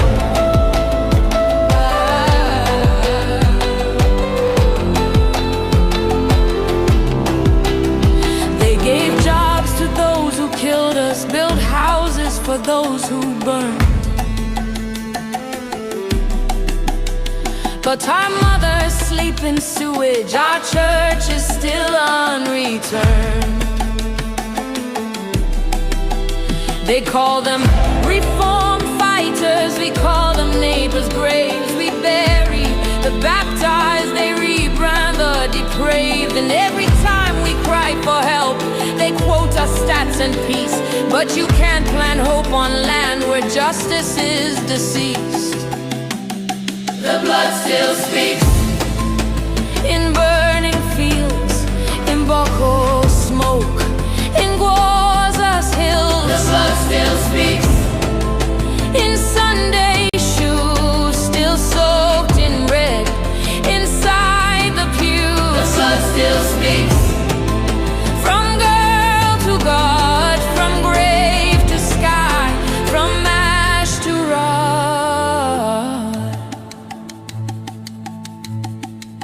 They killed us slow, they named it war, they blamed it tribe, they closed the door. But we know truth, it bleeds then burns, it waits in wells, it always returns. So build your silence tall and proud, our blood will pull it down out loud. The blood still speaks, the blood still roars, it shakes the dome, it breaks the floor. The blood still speaks, from every name you failed to say, still flames remain. The blood still speaks, not for revenge, but for the king, the bitter end. Will not be this, will not be shame, will not be silence, will not be blame. The blood still speaks, and it speaks your name. Blood speaks your name. The blood speaks your name because your babies, women, and children have been massacred. And the blood still speaks.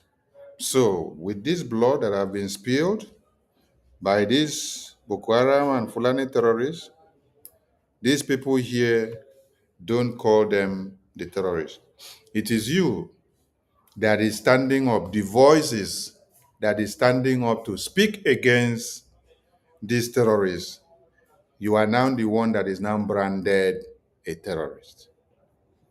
That is what they did to Mazi Nnamdi Kanu. Because of speaking against the terrorist act of Nigeria, they now went kidnap him, and then they want to lock him for the rest of his life. So, let us read what the Nigerian presidency said through the office of his senior special assistant to the Nigerian president on senior special assistant to the Nigerian president on digital communications, engagement and new media strategies. Let us read to hear how their cry went. By Oteka Okra, he started by saying, a proscribed terrorist organization in Nigeria has learned to speak fluent Washington. Its grammar is lobbying. Its vocabulary is faith. And when you look at this write-up, it's not like I think he's like he's writing essay. He's writing essay. This is essay writing. I think that is why I said maybe this is his first time because he's not actually replying to an official statement that should be coming from a special assistant to the president. He's writing essay. Now, when you look at the vocabulary that he's using here, you go laugh, tire. He said a proscribed terrorist organization in Nigeria has learned to speak fluent Washington. Its grammar is lobbying. Its vocabulary is faith. Oh my God. Hey. So that's how he started the line. So let's go. He said, at the center of this story is really a story. That's why I say, which kind of people be this? Would I give these people 10 paper to write, or would I give the message writing to come and write? Hey, a senior special assistant to the president of Nigeria is replying to official sanction to Nigeria, and then he's telling you that it's a story. So this guy was actually writing essay, and then they decided to publish his essay writing for the first time. So for those of you that have written essay before, you will know how it sounds and how you will connote the terminologies. So at the center of this story is a firm once known for its quiet presence in Washington's political corridors. So who are they saying once known for its quiet presence in Washington's political corridor? Now, moral global strategies that they talk about, moral global strategies that has been in the corridors of power and politics of America for the past 25 years.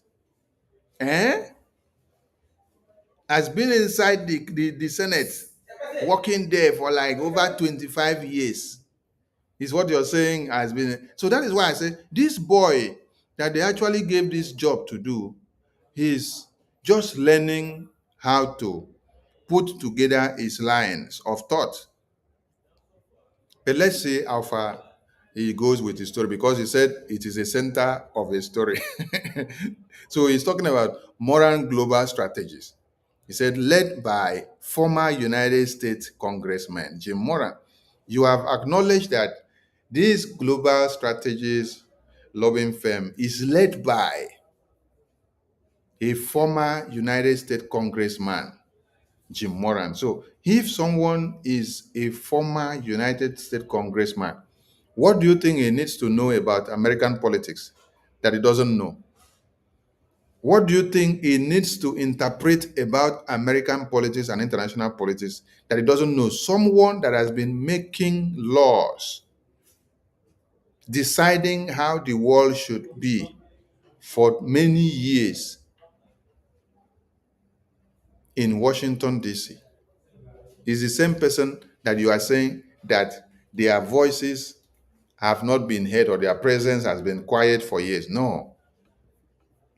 Please, someone should call this guy to check whether they are really okay, because the kind of people in the office of this president now, I don't think they are actually knowing their work at all. I don't think so.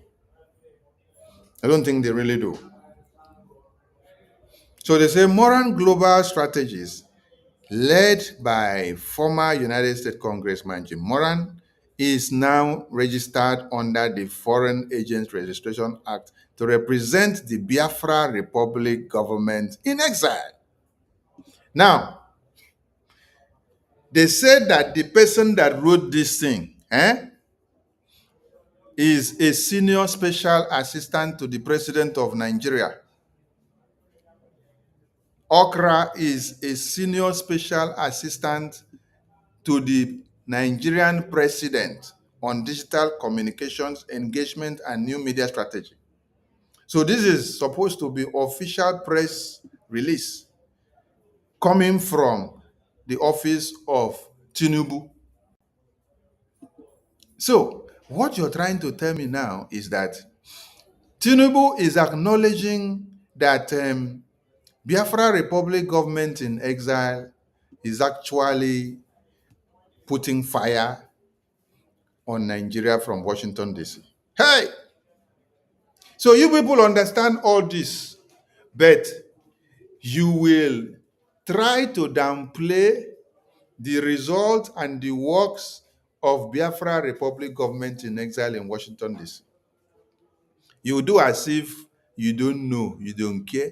Everything we are doing there, you keep quiet and you do as if, no, nothing entered, nothing come out. But now they feel the pain. Now look at a press briefing or press release that is coming from, the office of the president of Nigeria.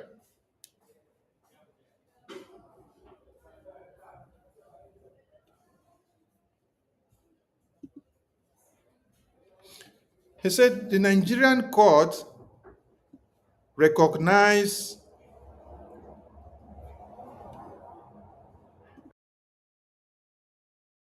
We are still here. We are not the end. We are the witness.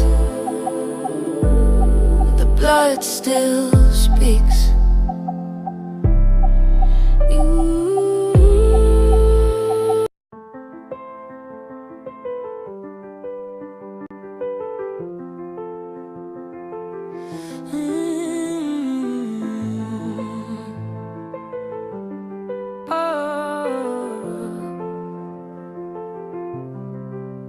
4,998 gone in 1 year.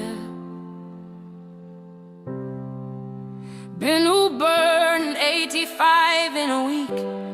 The world's still clear. 6,000 run from Plateau Plains. No soldier near.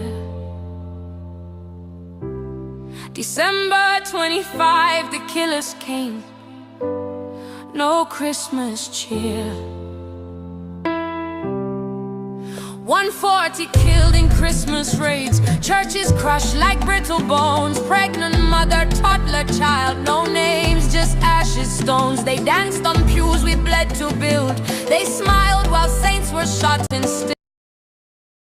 which country will they kill over 52,000 and then you will not hear their cries everywhere?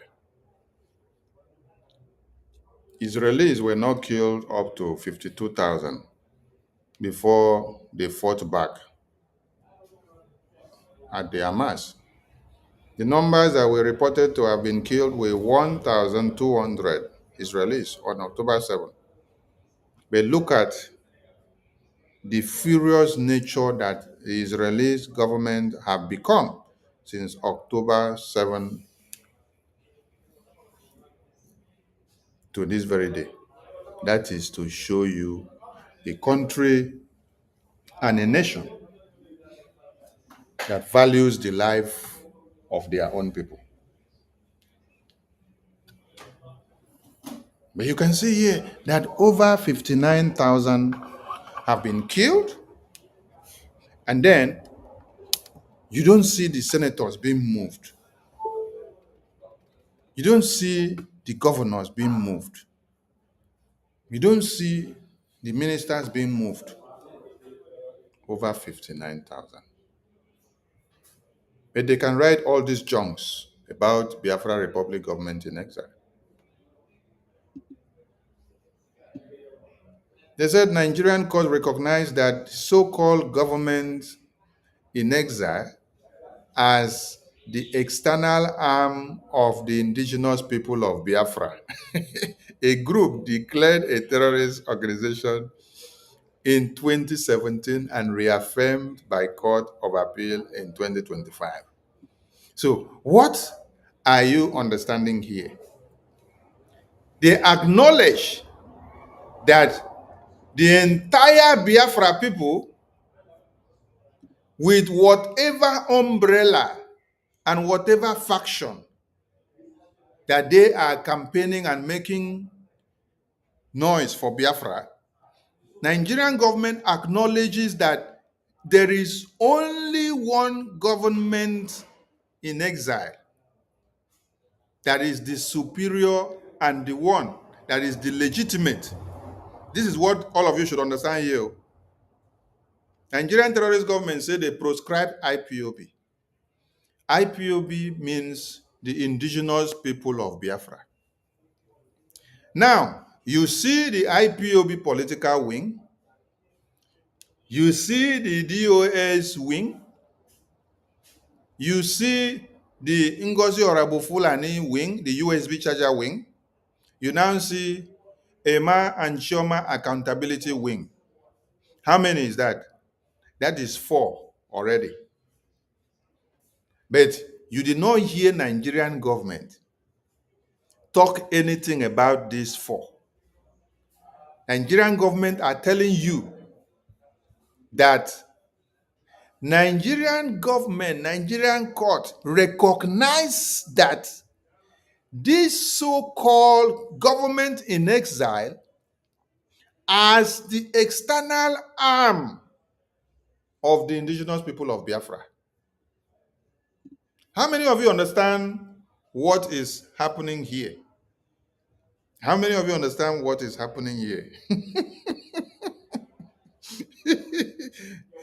Nigerian government is telling you, from the president of Nigeria, they're telling you that they know that there are many factions of Biafra group, but there is one that is the government in exile, which happens to be the external arm that governs every other Biafra groups.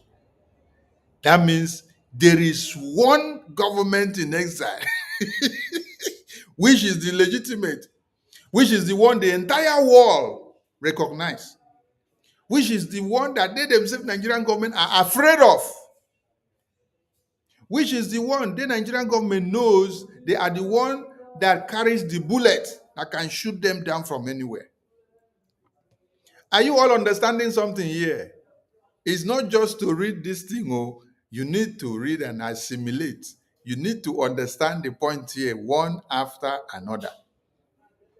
The Nigerian government are telling you that the only government in exile that is a threat to them is this one that is the legitimate one. That every other one is bunkum. Every other one is moi moi. Every other one is not a threat to them. The only one that is the external arm, the external government, the government that is the most powerful, which has become a threat to them, is what? Is the BRGIE. And that is why, because BRGIE is the highest and the biggest and the only one that is a threat to them, the one that has the license to enter Washington, D.C. Capitol, the one that has the license to enter the US-CONGRESSIONAL meeting and building and do what they have to do and come out, the one that has the power and authority to dialogue with American government and every international body. Having known this, that is why they go so much in attacking everything we do. They pay many of you to attack our finance and attack all this one, attack our bank accounts, attack our APM, attack our lobbies, attack our attorneys. Can you now understand the point now? What you are doing is hitting Nigeria hard, and they are feeling it wutu-wutu. The Senate president and his entire cabinet were crying on this same BRGIE on the other day. And today, the president is writing it himself, Tinubu, that they now come to acknowledge and understand that there is one Biafra government in exile with external power and arm that is controlling all the Biafran people, and it is a threat to the Nigerian government. Why? Because you have entered the US lawmakers' chambers to table Biafra matters and to table the Christian massacre in Nigeria and the genocide. So we want all Biafrans to now understand how hallowed and important you are,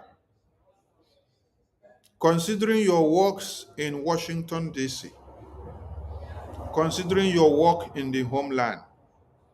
Nigerian government are not afraid of all these Agiteke Kwonu groups that just came out from the toilet. All these Orabo Fulani group, all these Ema Fulani group, Choma group, IPOB political wing groups, IPOB DOS group. Nigerian government are not concerned about them. The ones that they have seen as external threat is BRGIE. That is the one they want to kill.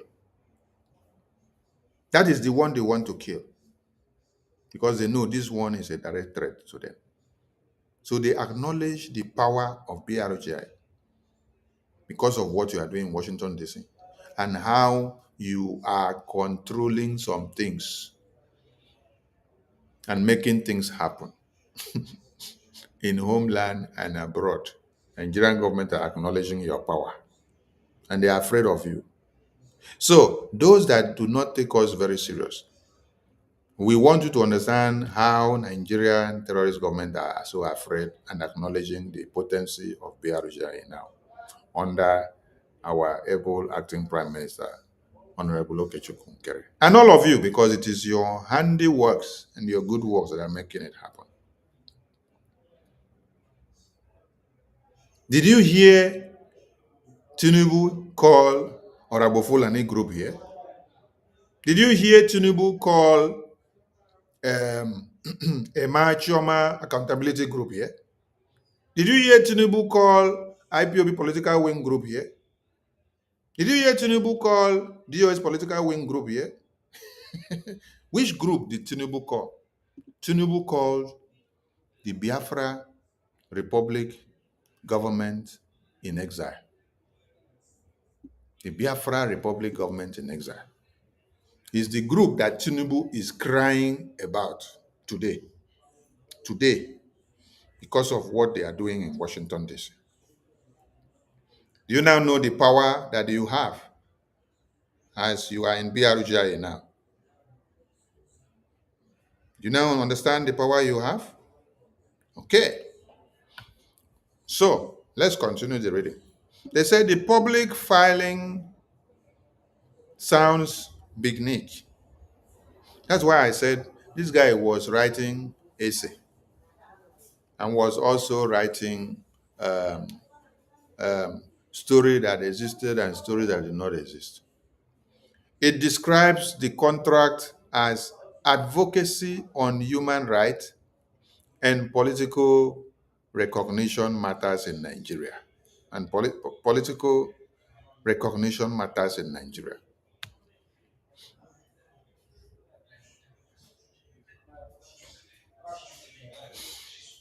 So, you guys understand that we are advocating for human rights, right? You see, Nigerian terrorist government understands that we are advocating for human rights and political recognition of Biafra. Are you getting the point? Point one after another. Nigerian terrorist government, they are the one explaining this thing now. This is the president of Nigeria explaining. They are explaining to you what they know that you are doing. That you are advocating for human rights. And it is the same reason that they kidnapped Mazi Nnamdi Kanu, advocating for human rights. And we are advocating for political recognition. They acknowledge the fact, but yet they say we are terrorists because we are advocating for human rights, because we are advocating for political recognition. I want to ask you, the Boko Haram terrorists, are they advocating for human rights? Are they advocating for political recognition? When they invade your communities and cut off heads of babies, women, and children, is that advocacy for human rights? Is that advocacy for political recognition? No. So Nigerian terrorist government are admitting and telling you that they understands what you're doing.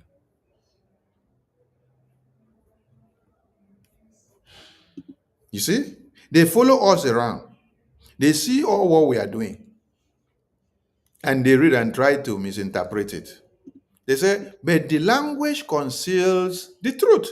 So let us hear what you people now say that our language conceals the truth. They say, behind the careful wording lies a movement responsible for attacks on civilians. You see where they now start the propaganda now. When Nigerian terrorist government want to jeopardize your name, they will now look for blackmail and slander and propagandas on what to do. The terrorist that is ravaging the far north and entire Nigeria, that are cutting off heads of babies, women, and children, that is causing the genocide, they are not talking about that one. No. They are not writing about that one. No, it is Biafra they want to come and write about. And they say Biafrans are responsible for attacks on civilians. Hey! Biafrans can now be responsible for attacks on civilians. The same Biafra army, the same Biafra people that are actually going against the terrorists that are coming to massacre our babies, women, and children. And then Nigerian presidency want to release a press memo, and then they are telling you that we are the one going to kill our civilian people, police and clergy across Nigeria Southeast. You know, carry water because the evidences are there. Okay?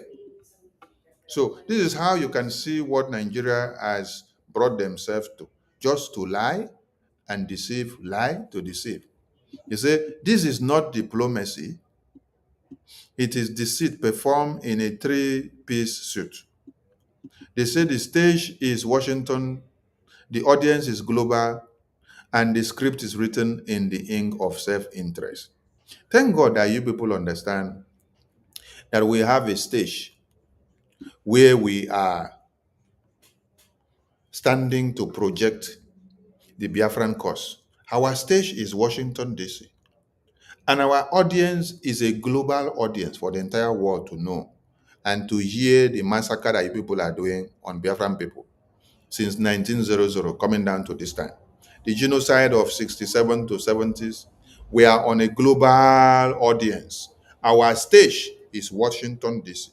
Our global audience is the world. Let everybody hear it. And our script is well written on what? Self-interest of Biafra and human rights. Self-interest of Biafra and human rights. Self-determination for you not to come and continue to massacre us. So we have to self-determine what to do. Our self-interest is Biafra, human rights, and self-determination. Our independence is non-negotiable. In October 2025, Authority newspaper in Abuja reported that Simon Nkere, when I don't even change my APM name to Simon Nkere, voila, the self-styled prime minister of this phantom government, met Senator Ted Cruz and other lawmakers to promote the claim of a Christian genocide in Nigeria. So this in the paper like this. Hey! Nigerian presidency are crying. Nigerian president is crying. No, I never see photos of Senator Ted Cruz meeting with our APM. We are coming. We are going to publish more. Yes, we are going to publish more. When we publish more, some of you will run into the toilet. You will sleep in the toilet for the next 1 month. You will not come out. Yes, because your stomach go dey run. Hmm? So you monitor all the publications that authority newspaper do about Biafra Republic government in exile.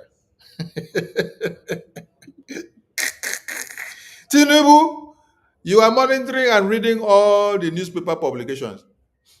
I thought the news is not even making the front page. I did not know that you people used to go and dig to look for the news, whether it is in the middle page or whether it is in the back page or whether it is in the last page. Now they go dig up because it has to do with BRGIE.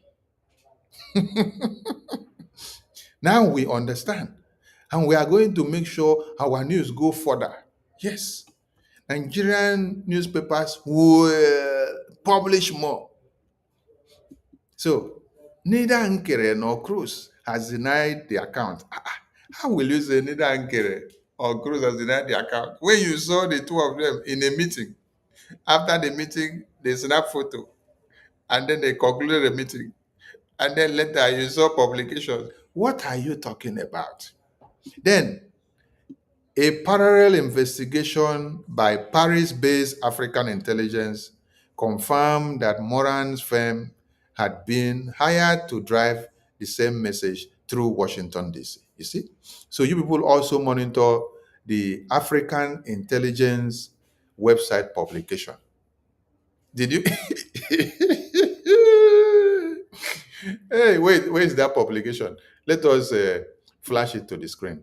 You know, it's very interesting. Oh. Honestly, it's very interesting. Here is the publication. So they are telling you they also monitored this African intelligence media publication. See, they said they also read this one. Hey, nah try, oh. Nah try. So now they read everything, they follow BRGIE. But now go the form like say, oh, I don't know anything. Today is confession date. They say they also follow this French media house. They say that this publication house is based in France. Me, did I even know where it is based? The Nigerian presidency have told you that they use this African intelligence to do investigation in their journalism to find out about what Moran Global Strategies is doing with Biafra Republic government in exile. And then they got the message that it is true. So after they got this message, that is how they now came for a press release. And then they are writing all the junks. Hey, BRGIE, God bless all of you that have stood your ground to this very day. It's not been easy for the APM. It's not been easy. Since December, it's not been easy. And we couldn't have come this far without all of you.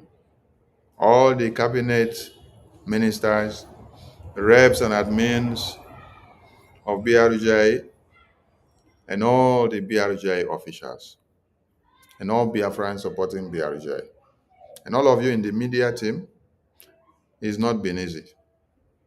Both new hands and old hands in the media team, you've been exceptional. You've been exceptional, honestly.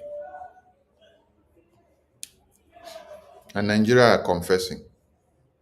They are watching and telling you and acknowledging what you are doing, that it is hitting them hard. So let's go back here now. They said they followed and then they read about the African intelligence reportage as investigative journalism that went in to investigate about BRGIE and the work of BRGIE in Washington, D.C. And then they got the message that it is true. That it is true. So now, they say what began as lobbying now looks like laundering. They cry, don't start.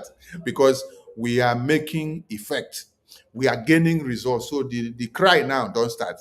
The cry start by them now saying what began as lobbying now looks like laundering.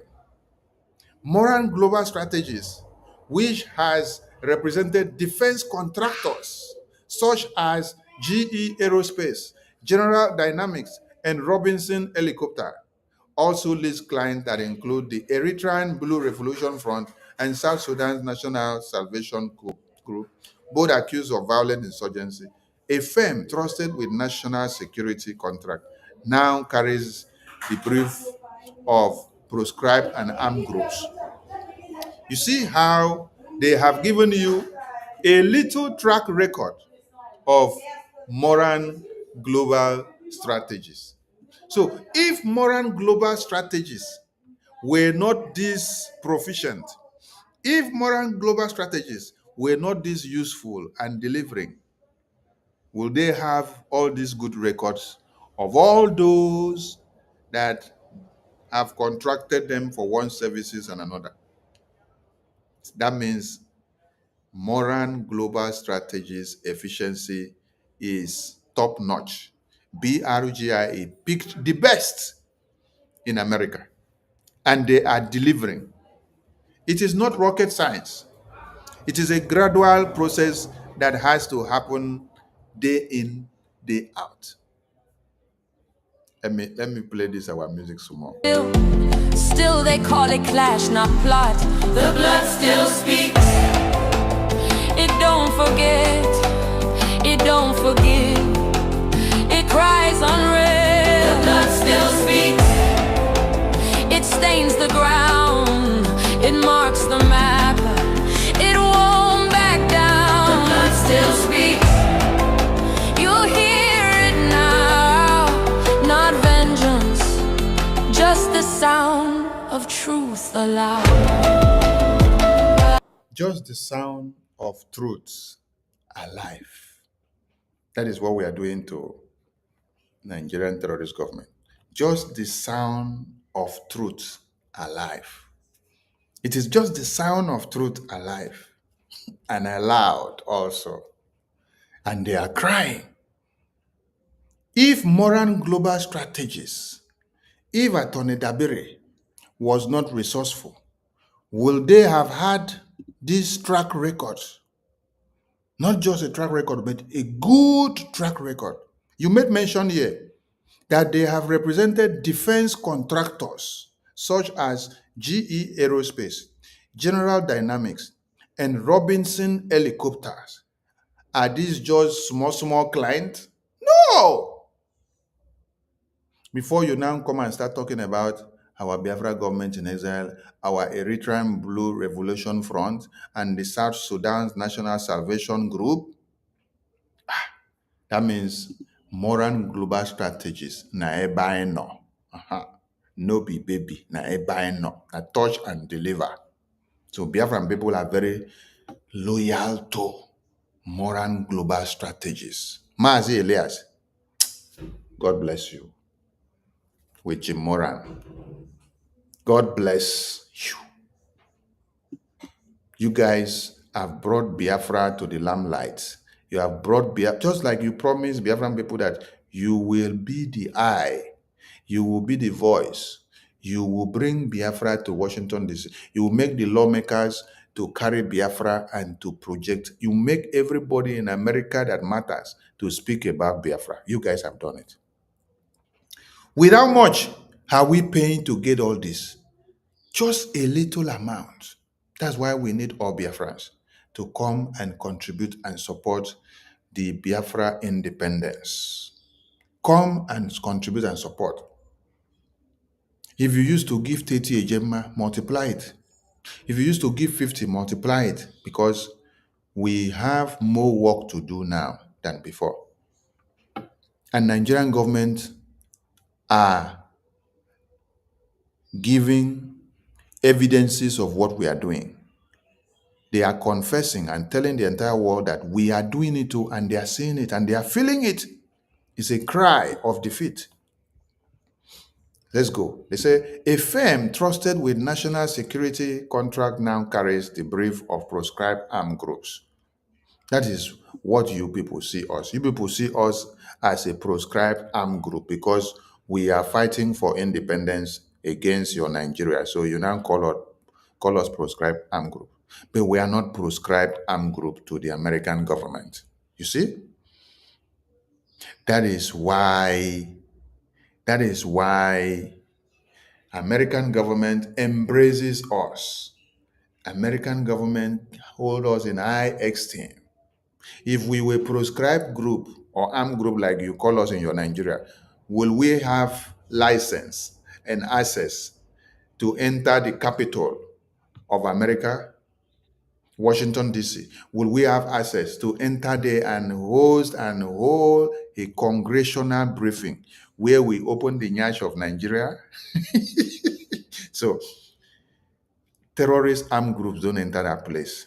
It is clean hands that enter that place. Yes. So Biafran Republic government in exile is a buy now. So Nigerian terrorist president. The cry has not started. Oh, you guys are going to cry more. I will cry blood. So we continue to say the moral contradiction could not be starker.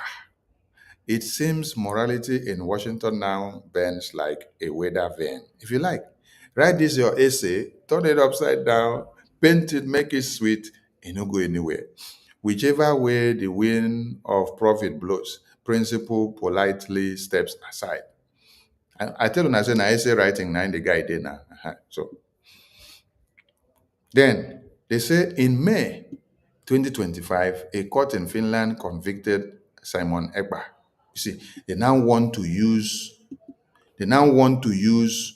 their hold on the European corruption and Finland corruption court now with their accomplice seat. They want to use that one now to now come to validate the existence of Biafra people. You see, because they have been able to hold European Union and Finland on a corrupt angle and give them whatever they give them, and then they compromise. So they want to use that one to come and validate the facts and their claim that Biafran people are terrorists. You see? So they now have to go and cite the jurisdiction of Finland terrorists, a government that have decided to lock up a freedom fighter and then call that freedom fighter a terrorist. Because of what? Because he said he's fighting for Biafra independence. While Boko Haram and the Islamic Jihadist terrorists are there cutting off heads of babies, women, and children, and then they're not using it against him. So Nigerian president is now citing the court verdict of Finland and European courts to use it to validate their claims, which is all buncoms. They forgot that we already reported them to the US government about how they sleep and dine and drink with Finland and European government. At the end of the day, they now use it to pronounce the imprisonment of our prime minister because of Biafra independence. So we are not surprised as they are quoting this. They say in May 2025, a court in Finland convicted Simon Ekpa, one of the loudest voices of the same network of terrorism offenses for orchestrating attacks in Nigeria from his base in Finland. So they now say the conviction, I don't talk, they say the conviction proved that security agencies had long won. So you're using it now to validate this one. Then they now say, oh, the supposed government in exile is not a political movement. It is an operational arm of an organization that uses faith as camouflage and propaganda as its main export. Nigerian terrorist government will never lack how to paint you, how to jeopardize your name, and how to destroy your reputation because they want to play the card that will suit them for their own interests. I don't expect them to be writing something that they will sing praises of the Biafra Republic government in exile or the Biafran people. No, they must write the way it will suit them and their narrative so that those that are reading will read in the way they paint it. But do you know one thing that these people have forgotten? They have forgotten that even with whatever they are going to drag in now and write, whatever lies and propaganda they are writing now, international community is not even listening to them. How many of you saw Mike Arnold, which we played the video today in the Asia Town Hall meeting? Mike Arnold went to Nigeria. They wanted him to come and do fact check and then walk past and see dead bodies of babies, women, and children in communities that have been taken over by Boko Haram terrorists, a jihadist terrorist group. Thereafter, he will now come and say, oh, it is not Christian genocide. That one could not fathom what to say. He gave up in trying to lie and then told them, when they called me to come, they said that I should tell truth and nothing but the truth. So he told them, this is a Christian orchestrated genocide against humanity. So wherever Nigeria is going to lie now, it's too late for them, because the massacre did not start today. The genocide did not start today. From this music that we are playing, this music now makes us to understand. This music makes us to understand that this massacre started with the records they have. This massacre started as at 2002, but they are only able to track records from 2009.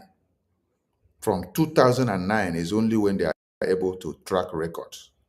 From 2002, 23, 24, 25, 26, 27, 28, 29, it's only from 29 that they started being able to track the records. Do you understand what is happening there now? So, where has the Nigerian government been all this while? What have they done all this while? So, international community have been watching all those reports. Before Donald Trump placed Nigeria on country of particular concern before, in his first tenure or his last tenure in office, before coming back again after Joe Biden, you should ask yourself a question. What happened then that they were placed on that list of particular concern? That means there was genocide in Nigeria that has been recorded before.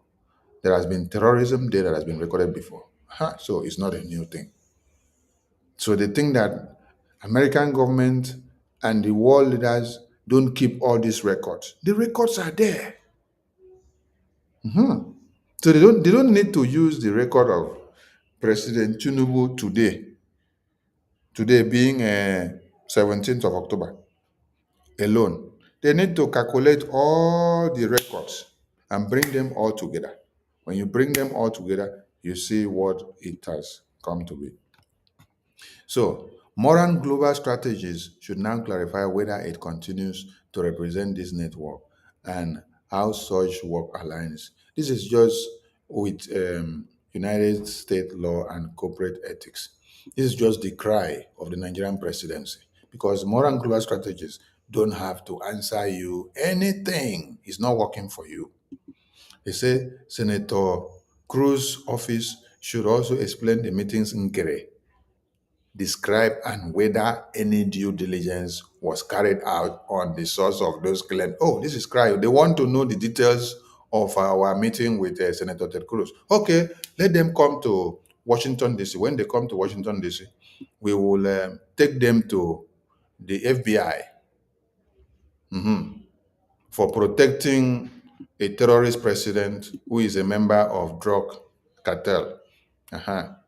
So when they come, we will take them there. Then when they come, we will take them to FBI. They will explain how they kidnapped Mazi Nnamdi Kanu. When they are able to explain how they kidnapped Mazi Nnamdi Kanu, then we can now say, okay, to Senator Ted Cruz or modern global strategist, can you just tell them what genocide means or what the kidnapping of Mazi Nnamdi Kanu means? From there, they will understand. For now, we are waiting for them. Now, they say a pattern has emerged. Insurgent governments, rebels, and corporations all rent the same credibility under one roof. Calling us rebels is not a problem, because that is the name that has to be called to freedom fighters. You can call us rebels, you can call us insurgents, You can call us every name that is worthy to be called of independence group that are seeking for their own independence. Is a badge of honor, and it is part of the trend. We are told that the war runs on rules. Look at those that are talking about the war runs on rules. Is this the same Nigeria president that kidnapped Mazi Nnamdi Kanu that is talking about the war runs on rules? What rules are they observing in the kidnap of Mazi Nnamdi? When you commit international kidnap, are you observing rules? What rules are you observing? You kidnap somebody. Have you violated the rules? Then you bring the person down, you keep him there. Then every day you are going to shake hands and rehabilitate Boko Haram terrorists. And then the person is dying in detention today. You refuse him medical treatment. You refuse him medical treatment. And then you're talking about rules. Nigeria should not be talking about rules of law, please, because they have no rules of law. But these rules change depending on who breaks them. That is what Nigeria should be talking about. When Boko Haram terrorists are breaking the rules, do you hold them accountable? When you, Nigerian government, is breaking the rules, do you hold yourself accountable? Kidnapping Mazi Nnamdi Kanu all the way from Kenya is part of breaking the rules. So who are you holding accountable? Yourself, or it is the same person that you kidnapped that you're holding accountable? If a United States Senator or European Parliament had met representatives of ISIS and Al-Qaeda, Hamas, or PPK under similar circumstances, that contact would almost certainly qualify as a material support for terrorism under US or EU status. When it involves Africa, the same behavior is rebranded as advocacy. The double standard corrodes trust and teaches extremists how to turn sympathy into strategy. Because when lobbying becomes laundering, truth and faith, reputation, and burn in the same fire. See, this is how far the story could go. Because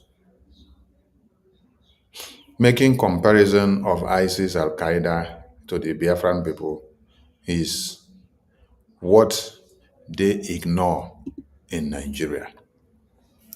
The real Boko Haram and ISIS and Al-Qaeda, they are in Nigeria and they are mass. They are in Nigeria, which Nigerian government are negotiating with on daily basis. And they are doing nothing about it. But Biafra Republic government in exile have become a problem to these people. Who wrote all these things? It is Senior Special Assistant to the Nigerian President on Digital Communications and Engagement and New Media Strategies. Do you see where it came from? It came from the Office of the President of Nigeria, acknowledging the existence of BRGIE and the good work that BRGIE doing in Washington, D.C. This is it. So when you hear them cry, know that their cry is coming from what you have done in Washington, D.C. They know and acknowledge the existence of BRGIE and the effectiveness of BRGIE. So if you as a Biafran don't recognize or don't give glory to your BRGIE, Nigerian terrorist government are giving glory to your BRGIE. So go and hold what you have very dear, because you are making exploit and your exploit is speaking volume. Okay? I salute all Biafrans. And we will be back. Body get CB, so we need to rest some more. And there's something coming in here.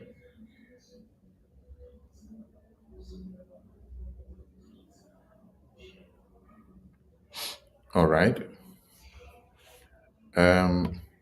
Warm greetings to everyone. Tomorrow is our mega fundraising. So come in and join the fundraising. Our fundraising is not streamed live. Our fundraising, this is what you will see on the screen. You will see this flyer on the screen. This flyer is giving you the Zoom link This flyer is giving you the Zoom ID and the passcode for you to enter the Zoom. You will see the link on the title and description of the Zoom. You click, you put this information if it asks of it, the ID and the passcode, you enter. Okay? So you come into the Zoom, you make your donations, and you support Biafra independence. Don't stay on the YouTube or Twitter or Facebook or the comment section watching to see just what we are doing. No, come inside and partake. Come and contribute your quota. Whatever amount you contribute is very important to us, and we take it very serious. So please do not miss tomorrow fundraising. And also on Sunday is Northern Region Town Hall meeting. Let me see if I have the flyer here. Northern Region Town Hall meeting. Let me display the flyer so that everybody can see. If you are from the Northern Region, make sure you partake in Sunday Town Hall meeting. It is a combination of the Northern Region state, and it is not just for the Northern Region, it is for every Biafran. So come and join. Come and see how it is done. Contribute your quota, and then sit back and wait to see when your own day comes. So that when the day for your own region comes, everybody will also come and key in. So you learn when others are doing it so that you know how to do your own when it is time. This is it. We bring it to the screen.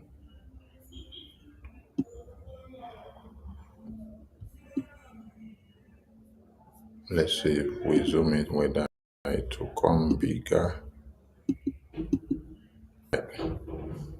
So this is Northern Region Town Hall meeting.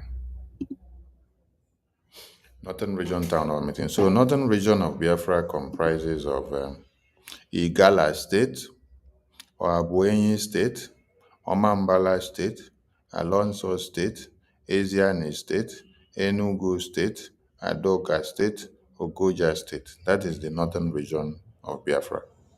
So these 8 states will be having a joint town hall meeting on Sunday.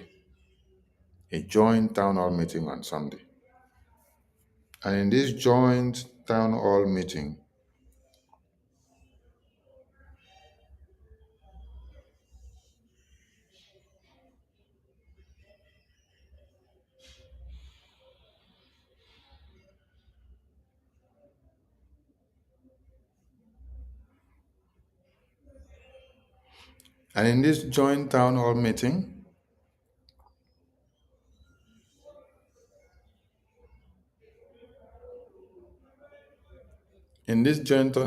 please, we need everybody to be here.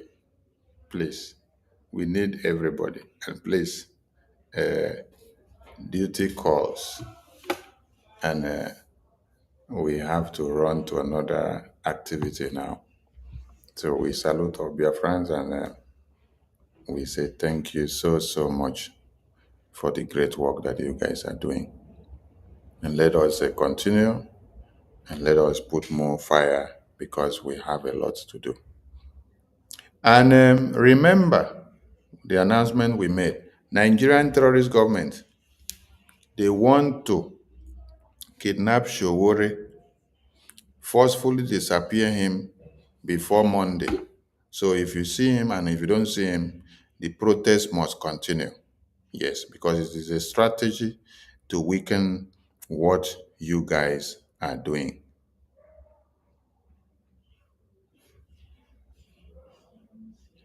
So everybody that have to be part of the protest, please be aware of this. And another information is that you will see Nigerian terrorist government coming out with every kind of news, propaganda, blackmail, and slander against Biafra de facto government, against Biafra Republic government in exile, against Biafra army. You will see all kinds of news. All these news are what? A test of your faith to see if they can sway you off balance so that all of you will run away from the protest that is coming up on Monday. Already, if you check the media, you will see some kind of propaganda, just like this one now, which I just read from this office of the president. You will see many other ones that they are posting there and writing and talking even with their mouth when they know that they are lying. They will do series of propaganda against Biafra de facto government, defense, Biafra Republic government in exile, and everything. You will even see some other people coming out to do protests. Some other people will come out to do protests with placards, painting Biafra black, painting Mazi Nnamdi Kanu black, painting Simon Ekpa, painting BRGIE, painting our attorney and our lobbies and even our APM, and painting all of you black as well. All this is a test of your faith to see how you will stand or whether they can take you off balance ahead of the Monday protest. So be resolute and be resilient. Stand your ground. Chikibam, jigibam. Don't fall off the rail. When you are able to survive this wave of Nigerian politician protests for Biafra now, you are very strong and okay. Do you know what it means for Nigerian politicians to be the one to protest for Biafra to be? It is a very big achievement. So utilize it now. And that is why we are very, very happy that our APM made a public announcement that BRGIE officially support and recognizes this very move. I salute all Biafrans and see you all later on. They will from us from here. Still they call it clash, not plot. The blood.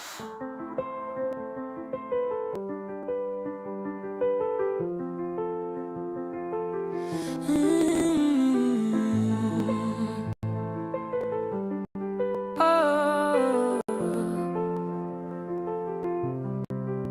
4,998 gone in 1 year. And we'll burn 85 in a week. The world's still clear. 6,000 run from Plateau Plains. No soldier near. December 25, the killers came. No Christmas cheer. 140 killed in Christmas raids. Churches crushed like brittle bones. Pregnant mother, toddler, child. No names, just ashes, stones. They danced on pews we bled to build. They smiled while saints were shot and still they call it clash, not plot. The blood still speaks. It don't forget. It don't forgive. It cries unreal. The blood still speaks. It stains the ground. It marks the map. It won't back down. The blood still speaks. You'll hear it now. Not vengeance, just the sound of truth aloud.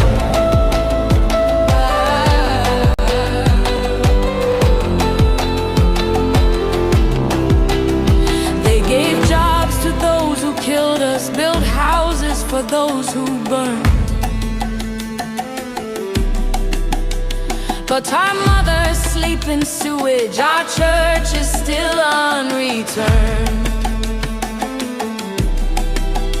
They call them reform fighters. We call them neighbors' graves. We bury the baptized. They rebrand the depraved. And every time we cry for help, rights and peace.